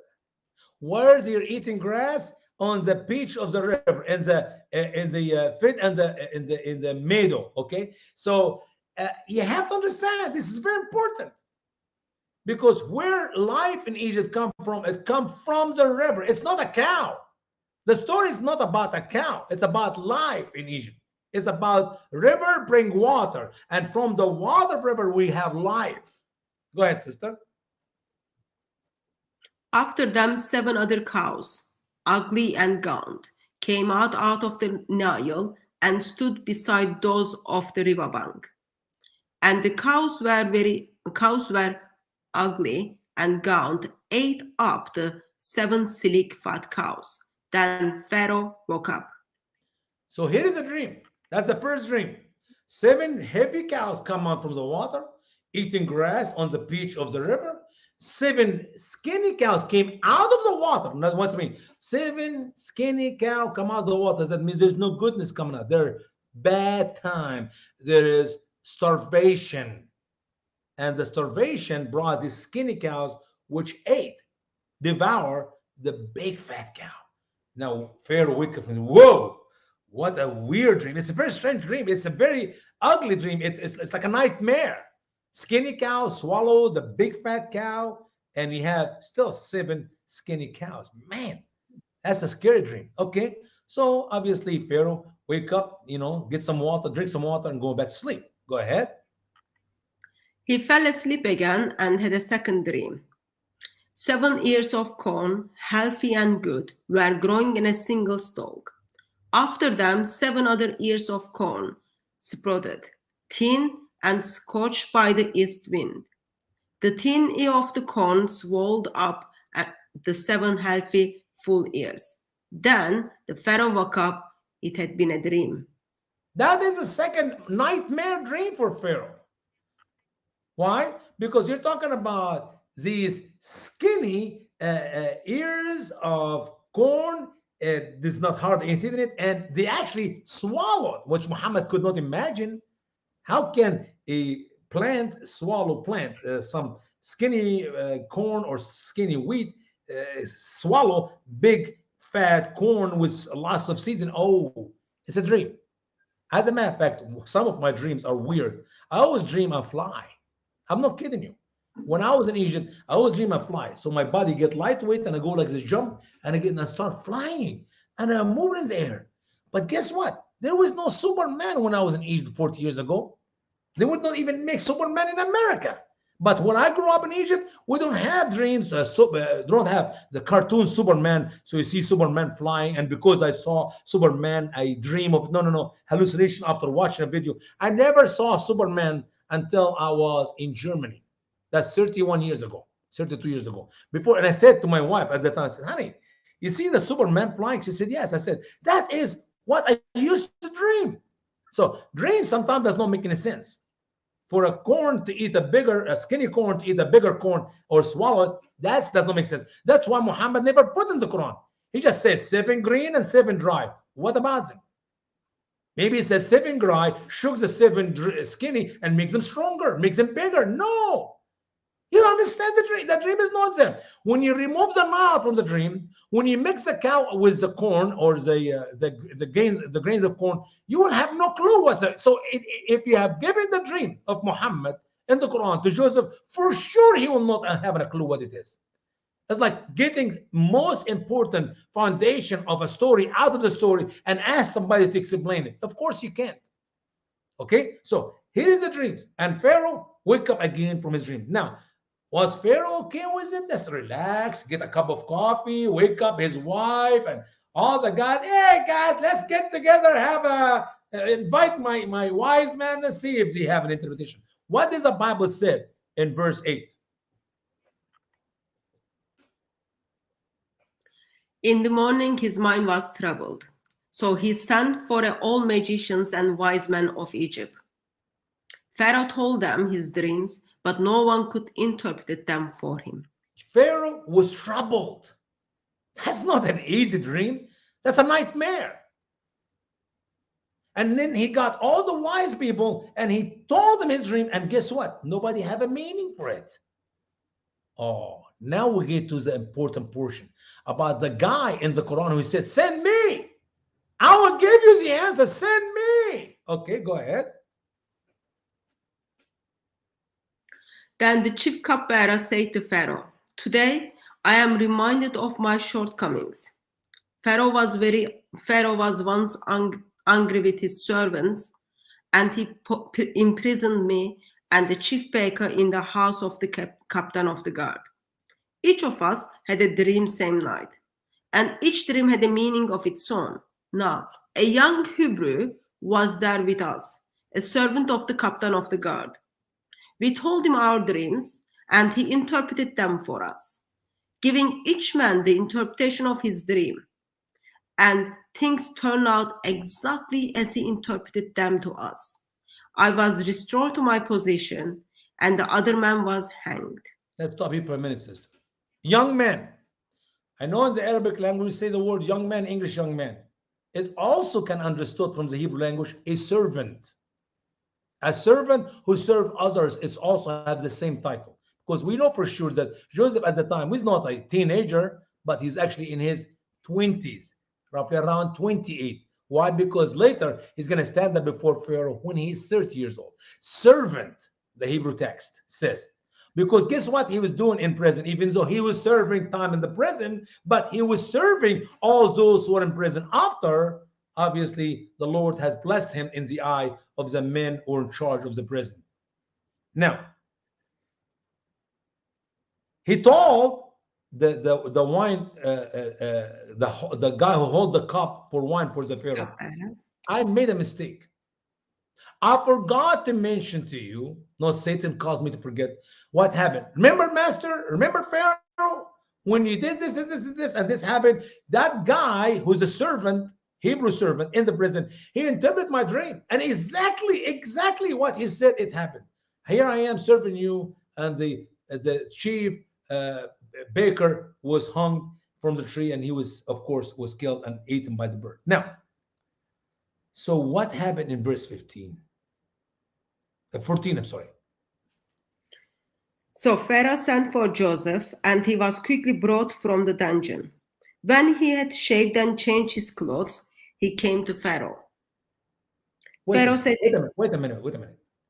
Joseph did not complain about the women of the city. Joseph did not tell Pharaoh, I'm not leaving here until you set my name, clear my name from these wicked women who tried to have sex with me. Did Joseph said that to Pharaoh? Did Pharaoh know anything about Joseph and the women of the city and the Aziz? Brother, we haven't read that part in the Quran. I know, but I'm reading the Bible here. Do we see that in the Bible? Not yet, no. No, and trust me, you will never find it. You will never find it. So now Pharaoh sent and brought Joseph, so Joseph can tell the interpretation of Pharaoh. They hurry him, they rush him, shave his head, change his clothes to stand up before Pharaoh. Let's go back to Genesis, to a Quran account again. The Quran propaganda, not account. Why? Because we already know from the Quran that the gentlemen who were saved, the cup holder for Pharaoh, who gave him the glass of wine, is the one who was sent to Joseph in verse 45. Quran 12:45. In verse 46, he told the dream to Joseph. Joseph heard the dream not from Pharaoh, but from the cup holder. Okay. In verse 47, Joseph did not give the interpretation of the dream, but he gave him the solution for the problem of the dream, which is wrong, as we're going to see in the Bible. 47 and 48. How much you eat, and how much you store, and how much you eat from what store, and how much is left. And then he told them in verse 49 that the rain is coming. The rain is coming, and people will start squeeze, make wine, and everything will be fine. Now let's read verse 50. And king said, bring him to me. So when the messenger came to him, he said, return to your lord. So ask him what the woman meant who cut their hands. Surely my lord knows well their devices. He said, okay. So now we confuse two things together. Why? Because according to Muhammad, he thought that the king is the owner of Joseph. The king is Potiphar. The king is Mr. Al-Aziz. God bless Muhammad and his foolishness. And the women of the city have something to do with the king. Somehow they connected together. He knows them and they know him, and they cut their hands and they put Joseph in the prison for no reason. And I need my dignity back. I'm not gonna go meet with that Pharaoh. Why do you think Pharaoh need to meet Joseph? He already know the dream. He know the solution for the dream from that guy who gives a cup for Pharaoh. Why do you need Joseph? But because Muhammad is confused, full of foolishness, made up a story about the women of the city. You want to bring Joseph out of the prison to stand up before Pharaoh. At the same time, it's a problem. The Quran is a problem. It's a confusion book. So let's squeeze one more time here, verse 50. Let's put the women of the city cut their hand in the middle of it, so we can get the story connected again. I know I made it up, so I repeat a little bit more to make sense out of it, which is actually adding more water to the muddy Quran. Read verse 51. Sister, please.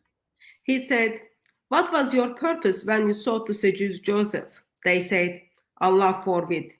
We do not know any evil of him. The woman of Al-Aziz said, no, the truth, hush, hush.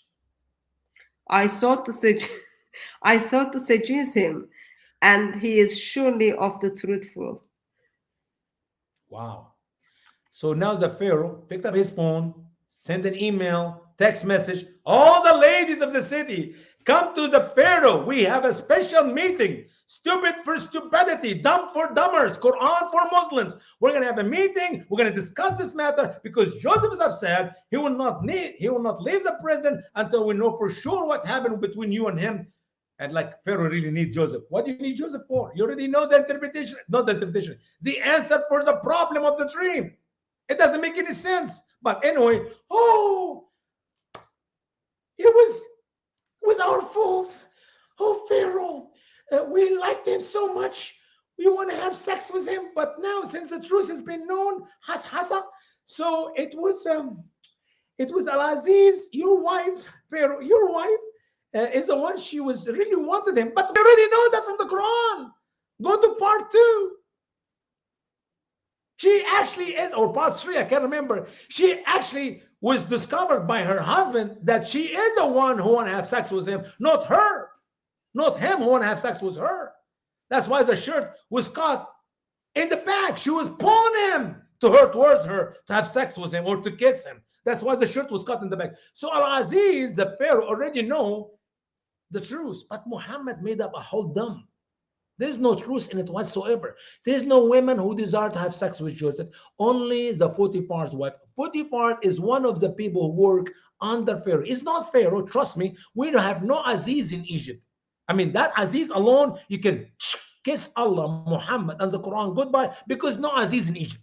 If you find Joseph Smith in Saudi Arabia, one of the early kings, I would become a Muslim, okay? Find me Joseph Smith there, like found Al-Aziz in Egypt, but that's okay. So now the truth come out, the truth came out, and it was me who's, excuse me, he already know it. Read the Quran, my Muslim friends. He already know it. And it does not make any sense, because if he know that she is the one who want to have sex with him, he would have killed her and him too. But somehow, he was busy. Remember Joseph? He was telling, I did not do it. She seduced me. And they look at the shirt, and the shirt was cut from the bags. That means Joseph is innocent. So what's the first? Well, you know what, guys? I have a headache. I need to go sleep. Tomorrow, leave in the morning. And he left her with Joseph alone in the house again and again. Can you imagine a man in that position, Potiphar's position? His wife wanted to cheat on him.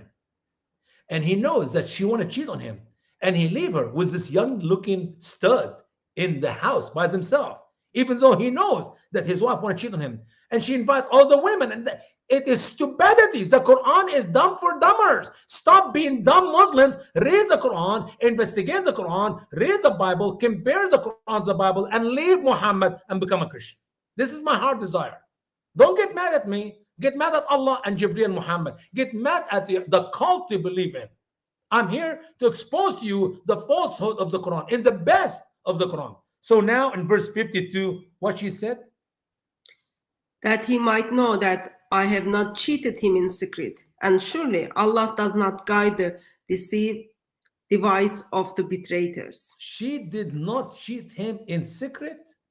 Yeah. You mean she cheated him in public? Or she did not cheat him at all? What does this mean? It's just verses, word of the Quran, to put the poetry rhymed it to make it beautiful.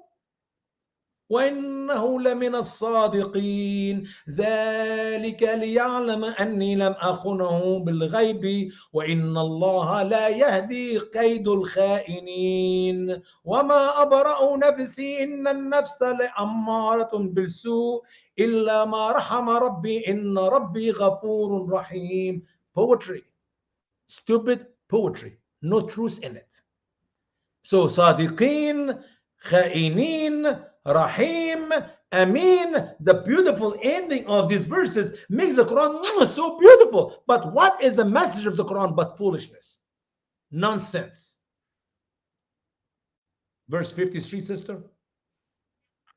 And I do not declare myself innocent. Surely the self commends of self commends with the evil, except for those on whom the Lord has mercy. Surely my Lord is forgiving and merciful. Wow.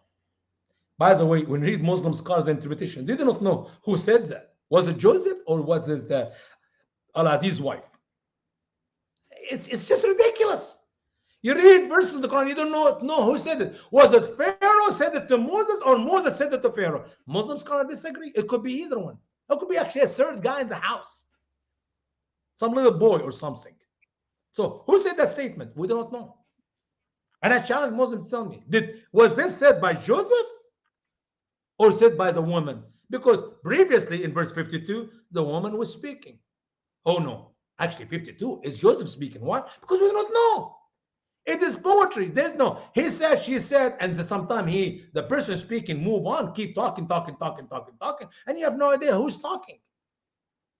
And scholars disagree, and interpreters disagree. Perhaps the one who's speaking here was Joseph, and he's telling Al-Aziz, I did not sin against you in secret, and Allah will not guide the wickedness of these women, or I did not seduce him in secret, because we do not know. Lam akhunuhu. Who is speaking here? I did not cheat against him. Is it the wife or Pharaoh or Joseph? We don't know. And what does this have to do with Pharaoh? See, Muhammad did not know Al-Aziz is not Pharaoh. He's thinking the same guy. And the Pharaoh of Egypt have nothing to do in life except to get the women, send an email, send a text message. All the ladies came in and they have the wonderful meeting. And now Joseph is going to leave the jail. He's willing to leave the prison because he's been set free. He cleared his name. He cleared his reputation. He did not do anything wrong. Even though when we go to the Quran story, he hamma biha, he desired her and she desired him. When you read Ibn Kathir interpretation, he was literally about to make love to her unless he saw his daddy Jacob's finger in the sky or he heard some verses from the Quran written, which means what? He did sin against her. He took his clothes down for heaven's sake. He dropped his pants, according to Ibn Kathir and other Muslim scholars. Foolish and nonsense. Let's go back to the Bible. Remember, we stopped at verse 54 because that's where we're going to catch up next time, Lord's willing. But let's go to the Bible. So Quran chapter 12, verse 54, that's where we stopped in the Quran. But let's go back to the Bible to see. They brought Joseph, quick, wash his face, quick, shave his head, quick, put some clean clothes because he's about to stand up before the king. It was not the cup carrier who went and got the interpretation or the solution for the dream. It was Joseph himself stood up before Pharaoh. Go ahead, sister. Back to Genesis chapter 41. I'll pick up from verse 41, 14 again. I apologize. We read 14, but read again. So Pharaoh sent for Joseph, and he was quickly brought from the dungeon. When he had shaved and changed his clothes, he came before Pharaoh. Pharaoh said to Joseph, I had a dream, and no one can interpret it. But I have heard it said of you that you hear a dream, you can interpret it. I cannot do it, Joseph replied to Pharaoh, but God will give Pharaoh the answer he desires. That's it? That's it, Hatun. He's not going to preach him for 3-4 verses like we read in the Quran. Only, it's not me, but God will give me the interpretation of your dream. No long sermons or anything else. Amazing, amazing. Go ahead, sister. Then Pharaoh said to Joseph, in my dream, I was standing on a bank of the river. When out of the river came up 7 cows, fat and sleek, and they grazed among the reed. After them, 7 other cows came up, scrawny and very ugly and lean. I had never seen such ugly cows in the whole land of Egypt. The lean, ugly cows ate up the 7 fat cows that came up first. But even after they ate them, no one could tell that they had done so. They looked just as ugly as before. Oh. Then I woke up. This is what we're missing in the Quran, Hatun. The skinny cows ate the big fat cows and they still look skinny. Where can you find me somewhere in the Quran? You see, you cannot understand. Where's the river? The source of life for the Egyptian. It's not there. Okay, keep going. In my dreams, I also saw 7 ears of corn, full and good, growing on a single stalk. After them, 7 other ears sprouted, withered and thin, and scorched by the east wind. The thin ears of the corn swollen up the 7 good ears. I told these magicians, but none could explain it to me. Then Joseph said, Notice here, 7 ears of corn, fat, loaded with corn. And the other one is dry. And the dry one devour the fat one. It does not make any sense in real life because there is no mouse in corn to eat another corn. But that's in the dream. And Joseph was told once again by Pharaoh, nobody can interpret the dream. So go ahead, sister. Then Joseph said to Pharaoh, the dreams of Pharaoh are one and the same. God has revealed to Pharaoh what he is about to do. The 7 good cows are 7 years, and 7 good ears of the corn are 7 years. It is one and the same dream. The 7 lean, ugly cows came up afterwards are 7 years, and so are the 7 worthless ears of corn scattered by the east wind. They are 7 years of famine. It is just as I said to Pharaoh. God has shown Pharaoh what he is about to do. 7 years of great abundance are coming throughout the land of Egypt, but 7 years of famine will follow them. Then all the abundance of Egypt will be forgotten, and the famine will ravage the land. The abundance in the land will not be remembered because the famine that follows it will be so severe. The reason the dream was given to Pharaoh in 2 forms is that the matter has been firmly decided by God, and God will do it soon. Now we know the interpretation of the dream. Something Muhammad forgot to mention in the Quran. He just gave us the dream in short words, as it is one dream. And immediately that guy who carries the cup for Pharaoh went to the prison and he got the solution. The solution is you eat a little and you save a lot. And then when the famine comes, you eat a little bit more and you leave a little. You eat more and leave a little. So he like, remember, you're going to eat 25%, save 75, and then you're going to eat 50% and you save 25. I'm just making up the numbers to get at them more and less what Muhammad meant, okay? What Muhammad said in the Quran. But in reality, when we read here, he's talking about 7 years of famine. Where is that in the Quran? Which comes after 7 years of plentiful. And the dream was repeated twice. Muhammad made it one dream in the Quran anyway, so you'll never know what he did. Because God decided and God is going to do it.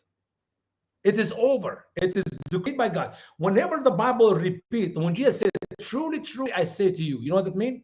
Listen carefully. What I'm about to say is 100% coming. Whenever something is repeated in the Quran, in the Bible, it's because it's happening. Why did Joseph have 2 dreams?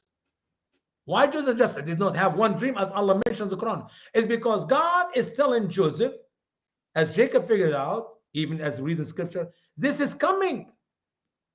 Your brothers will bow down to you. You're going to be ruler over them. Twice. It's coming.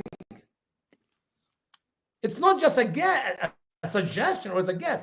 Dream twice because it's coming. It is 100% happening. So now, let's go to verse 33 to read the solution, to see, is the solution in the Bible the same solution we read in the Quran? Or Muhammad got it wrong? And I'm amazed. You know what, Hatun? They tell me Muhammad was a salesman, which means he's good with numbers. Trust me. If Muhammad... He was good with money. Yeah, good with money. You know how to add and subtract. If Muhammad is a real businessman today in the world with his skill of the Quran, adding and subtract numbers, he will lose every dime he got. He will be broke in no time. So I do not know, how can Muhammad be a salesman for all these years from the age of, he married Khadija when he's 25. He knew Khadija for, I don't know, 10 years before that. And he claimed to be, he worked for her after he married her for another 15 years. So the guy was a salesman for 25, 30 years. I think he was dumb. He did all the numbers in the Quran. All the numbers in the Quran are inaccurate. I would love, write it down, Hatun, because I'm not going to remember that. In the future, I would like to do a show with you about the mathematics errors of the Quran. How in the world Muhammad claimed to be a salesman, or he worked with the richest lady in town, whom he married her for another 15 years working for her. He never got any numbers accurate in the Quran. All the numbers are comedy. They're always wrong. They're always wrong. Anyway, so now let's read what is the solution according to Genesis' account. And now let Pharaoh took for a discerning and wise man and put him in charge of the land of Egypt. Let Pharaoh appoint commissioners over the land to take the fifth of the harvest of Egypt during the 7 years of abundance. Whoa. They're going to take 20% of the harvest?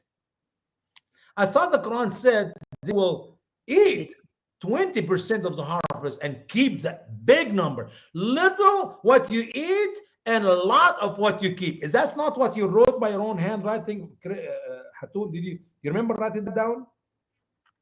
I did actually, yes. You asked me to write it down. But now it's backwards.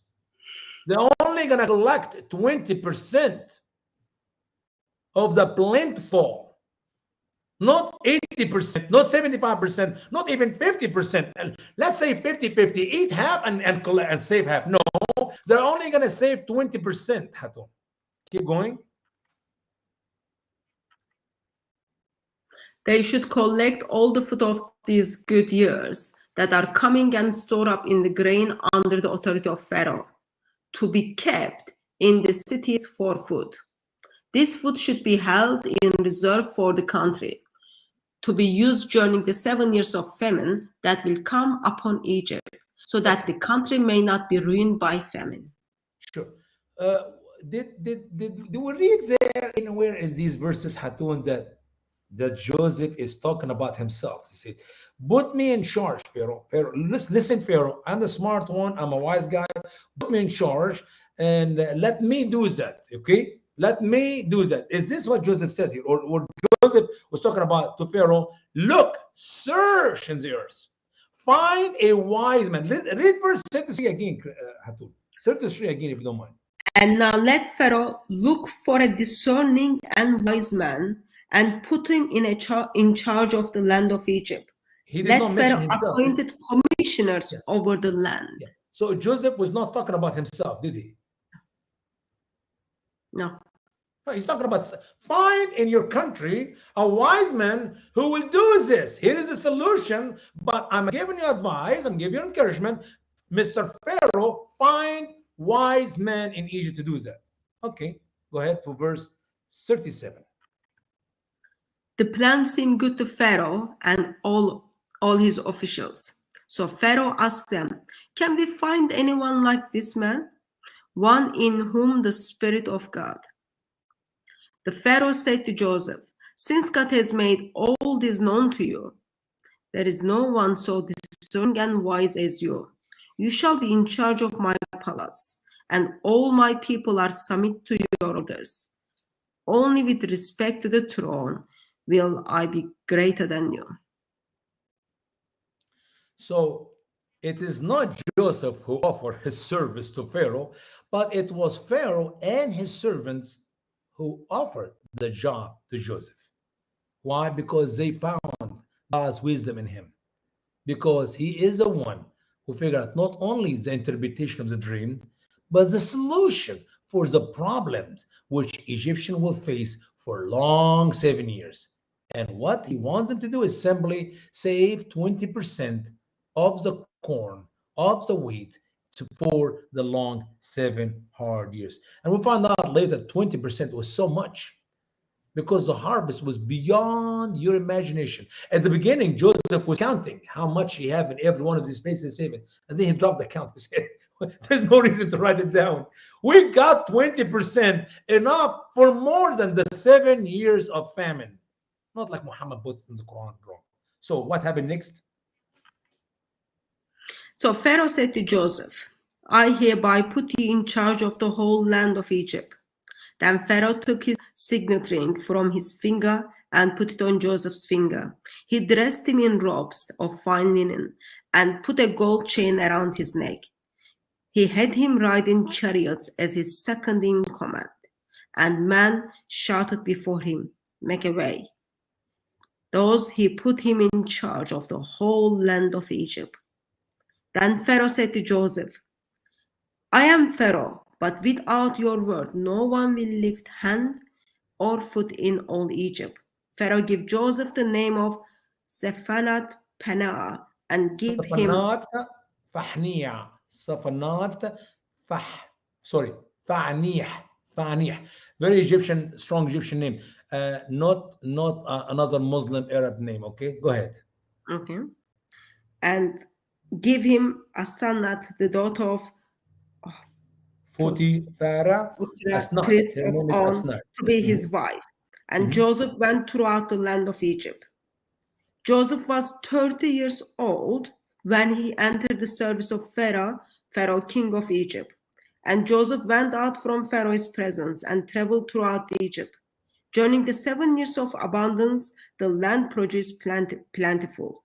Joseph collected all the food produced in those 7 years of abundance in Egypt and stored it in all the cities. In each city, he put the food grown in the field, surrendering it. Joseph stored up huge quantities of grain. Like the sands of the sea, it was so much that he stopped keeping records because it was beyond the There's no measure. reason, Hatun. Why you keep record when the harvest is so much that 20% was plenty enough for more than the 7 years of famine. So obviously, there's no reason to keep record. It was abundant of blessing. And then Before the years of famine came, 2 sons were born to Joseph by Asenat, the daughter of Farah can own. priest of On. Joseph named his firstborn Manasseh and said, "It is because God has made me forget all my trouble and all my father's household." The second son he named Ephraim and said, "It is because God has made me fruitful in the land of my suffering." The 7 years of abundance in Egypt came to end, and 7 years of famine began. So no, that's enough. That's good enough, sister. So now we ask our dear Muslim scholars, not just naive Muslims who are maybe watching us right now, what they call this, the one who know nothing. What is the name of Joseph's wife and where she was from? Well, good luck to figure out the Allah answer. knows best. Okay, Asnan, the daughter of Pharaoh. But what is the names of the children of Joseph? And what is the meaning of their names? These were these questions we used to study in Bible study when we were little children. I'm not kidding you. We know Manasseh because God has caused him to forget the hard years and the hardship he had from the day he's actually lived in the land of Habron until he came to Egypt. Now, what about this guy by the name of Ephraim? Oh, he was blessed. He was fruitful. Ephraim. Manasseh and Ephraim. Guys, you cannot tell me the Quran is the clear word of Allah. When I ask 100 questions, you couldn't give me one answer. I'm not asking for two, just one. You would not even know that Joseph was married in the Quran. You would never know he had any children. And that's the best of the Quran. I know the sermon Joseph gave to the two prisoners, the two boys who were with him in the prison. Yeah. But I know nothing about Joseph. What is so amazing, when we read Ibn Kathir interpretation to the story of Joseph, he's not actually talking about Joseph, Hatun. He's talking about Jacob. So he's telling the story of Jacob, Israel. And as he goes to tell me about Jacob, he told me nothing, Nothing about Jacob. But what he said was everything he knows about Joseph, which is a shortcoming to that which is written in Genesis account about Joseph. So, yes, Muslim, who's Jacob? They have no clue. And who's Joseph? Oh, what we got in the best of the stories of the Quran, chapter 12. And in reality, when you compare that, which is written in the Genesis account, we know more about Jacob that Muhammad and Jibril and Allah will ever dream to know of. They know nothing. Not just Muhammad, Jibril and Allah themselves know nothing about Jacob. And that's why there's scholars, whom I call dumbers. I know it's not a word. It is a word in my book. I kept it here in my books. Yep, you see this book here? 2-volume books. The stories of the Quran, the story of the prophets. It's actually the revelation of errors. The story of the prophets. In these 41 chapters, I mocked Muslim scholars, literally every page of it, like I'm doing today. Because I say, they got it wrong, they got it wrong. They added, they subtracted, they got it wrong. They contradict here, it's contradict there. There's not one story in the Quran is accurate. Not Joseph, not Jacob, not Isaac, not Abraham, not Esau. I mean, how much do we know about Isaac in the Quran? Nothing. How about Esau? We didn't even know Esau exists in the Quran. Can any Muslim tell me who is Esau? That's Jacob's brother, okay? Isaac have two sons, twins, okay? Jacob and Esau. You know nothing. Trust me. Your book is empty. You made it so holy because nobody touch it unless you're clean. If you touch a female or you touch your pee, you cannot touch the Quran. You need to wash because your hand will make the holy word of Allah unholy. Can you imagine that with me? Instead of when you touch the Quran, if the Quran is the word of Allah, the perfect word of Allah, when you touch it, it will make you clean. It will make you holy. It make you be no. You touch the Quran without being washed, with a clean white towel. You make the Quran unholy. Are you kidding me? لا يمسه إلا المطهرون. No one touch it except the pure. If you are pure, why do you need to touch the Quran? Why do you need the Quran anyway? It's an empty book. The king is naked. All the people clap hands for the king as he walk in the street. Oh, hail the king. Oh, hail the king. Great is the king. Why? Because they could not tell the truth. that he was not wearing any clothes. A little girl, a little girl. I hope and I pray some of you who are watching us right now are the little boy or the little girl to cry and shout loud, the king is naked, the Quran is empty. It's a book full of holes. Not holy because it will make you holy. You live by the Quran, you become unholy. My time is up. I know my 2 hours is up. Unless you want to go a little bit longer, sister. It's up to you. I just wanted to emphasize something.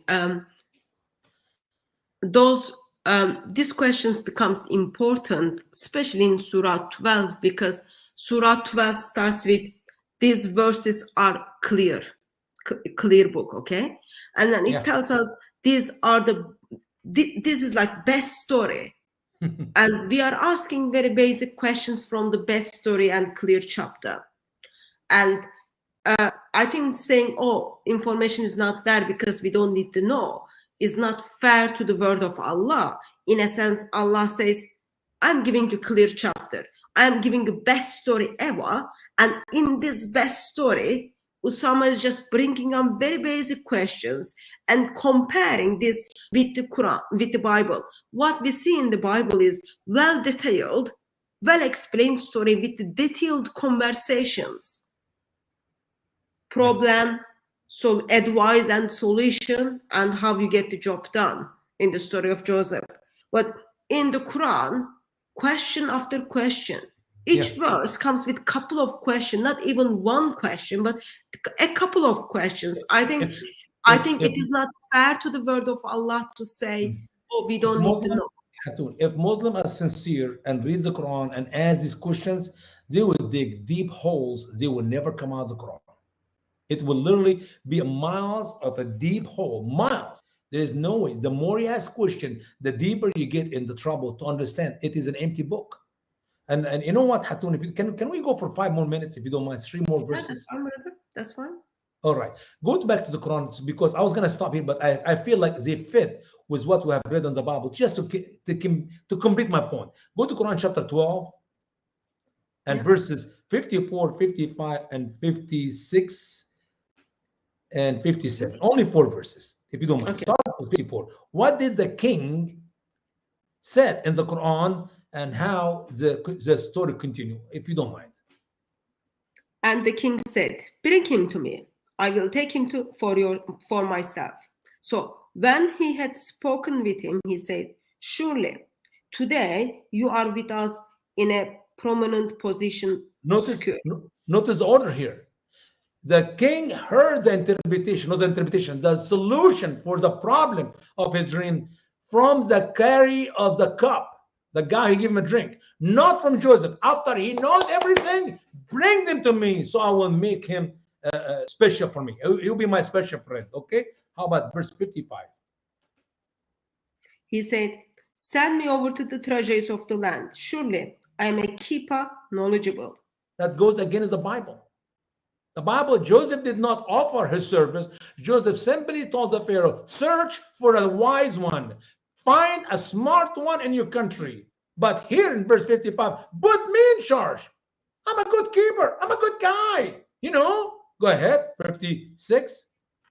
And likewise, we establish for Joseph in the land that he may choose from it whatever he wills. We give our mercy to whom he will, and we do not waste the wage of the doers of good. And the wage of the hereafter is better to those who believed and were fearless. Yes, that is the word of Allah in the Quran, which is coming after a loaded of errors and contradictions and mistakes and nonsense. And if you literally, you need to have just maybe a high school diploma, or maybe, yes, you need to read English and have some logic or common sense to find all these errors. And believe it or not, we're not even halfway through yet. The rest is even worse. If you think we cover some mistakes in the Quran, small mistakes, yeah, these are small mistakes, because big mistakes are coming. Wait until we read about the visits, the rest of the made-up story of Muhammad in the Quran concerning the coming from Joseph's brothers to Egypt, back and forth, back and forth. It is nonsense. It is literally, I'm telling you, the book is empty and loaded with holes. That's all I can say for now. And brother, thank you very much. It's Thank been you. very, very helpful. So what we've done is, not we actually, what I just stand here. What Brother Usama did was simply continue with his sessions. This is our, I think, fourth session, where he is looking at Surah 12. And Surah 12, remember, starts with, those verses are clear book.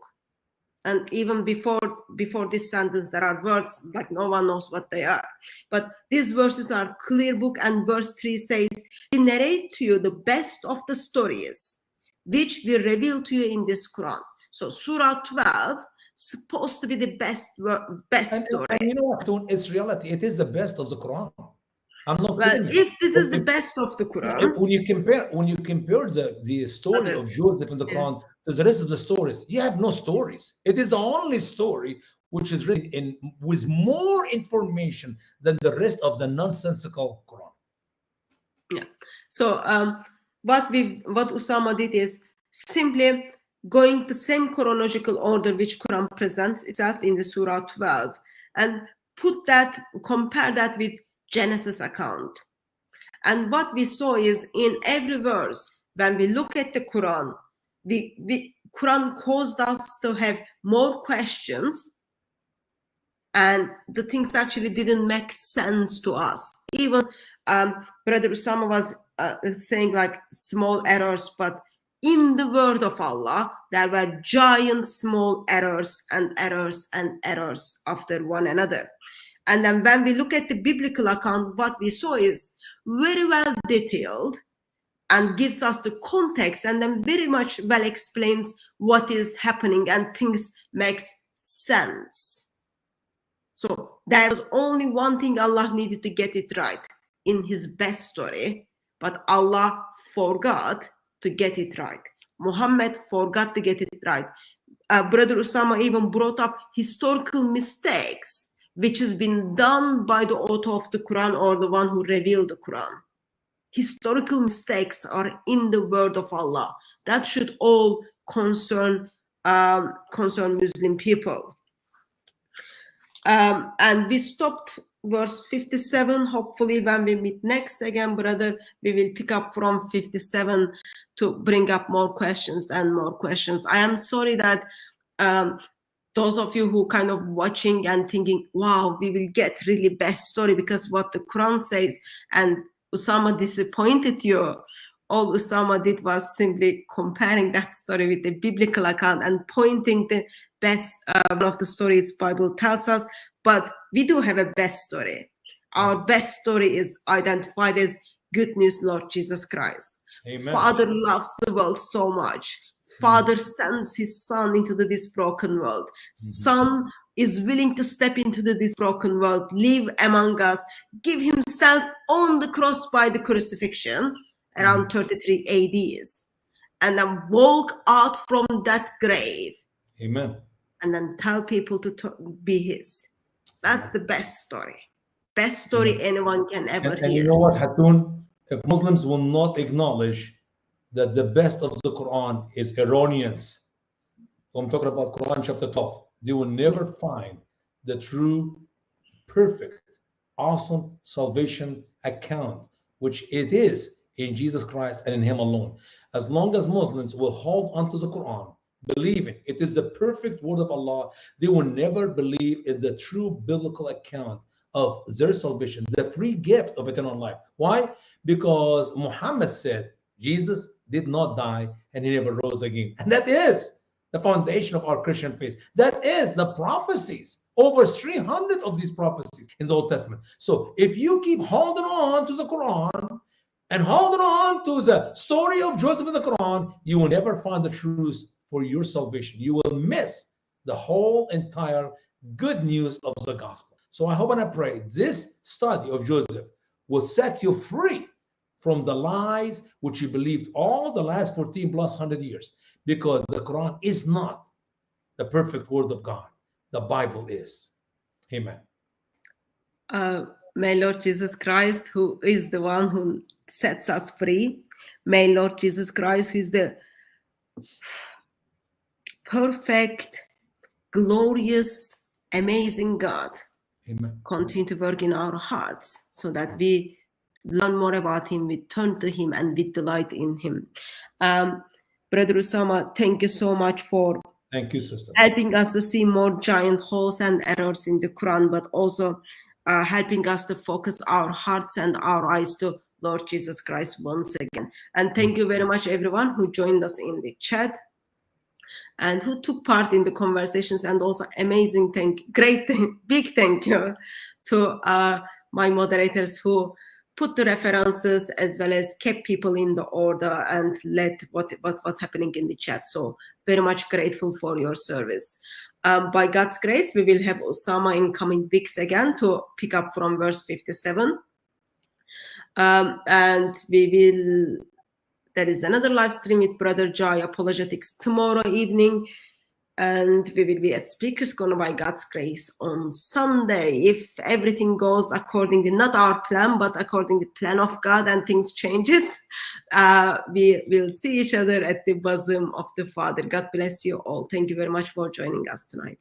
Thank you.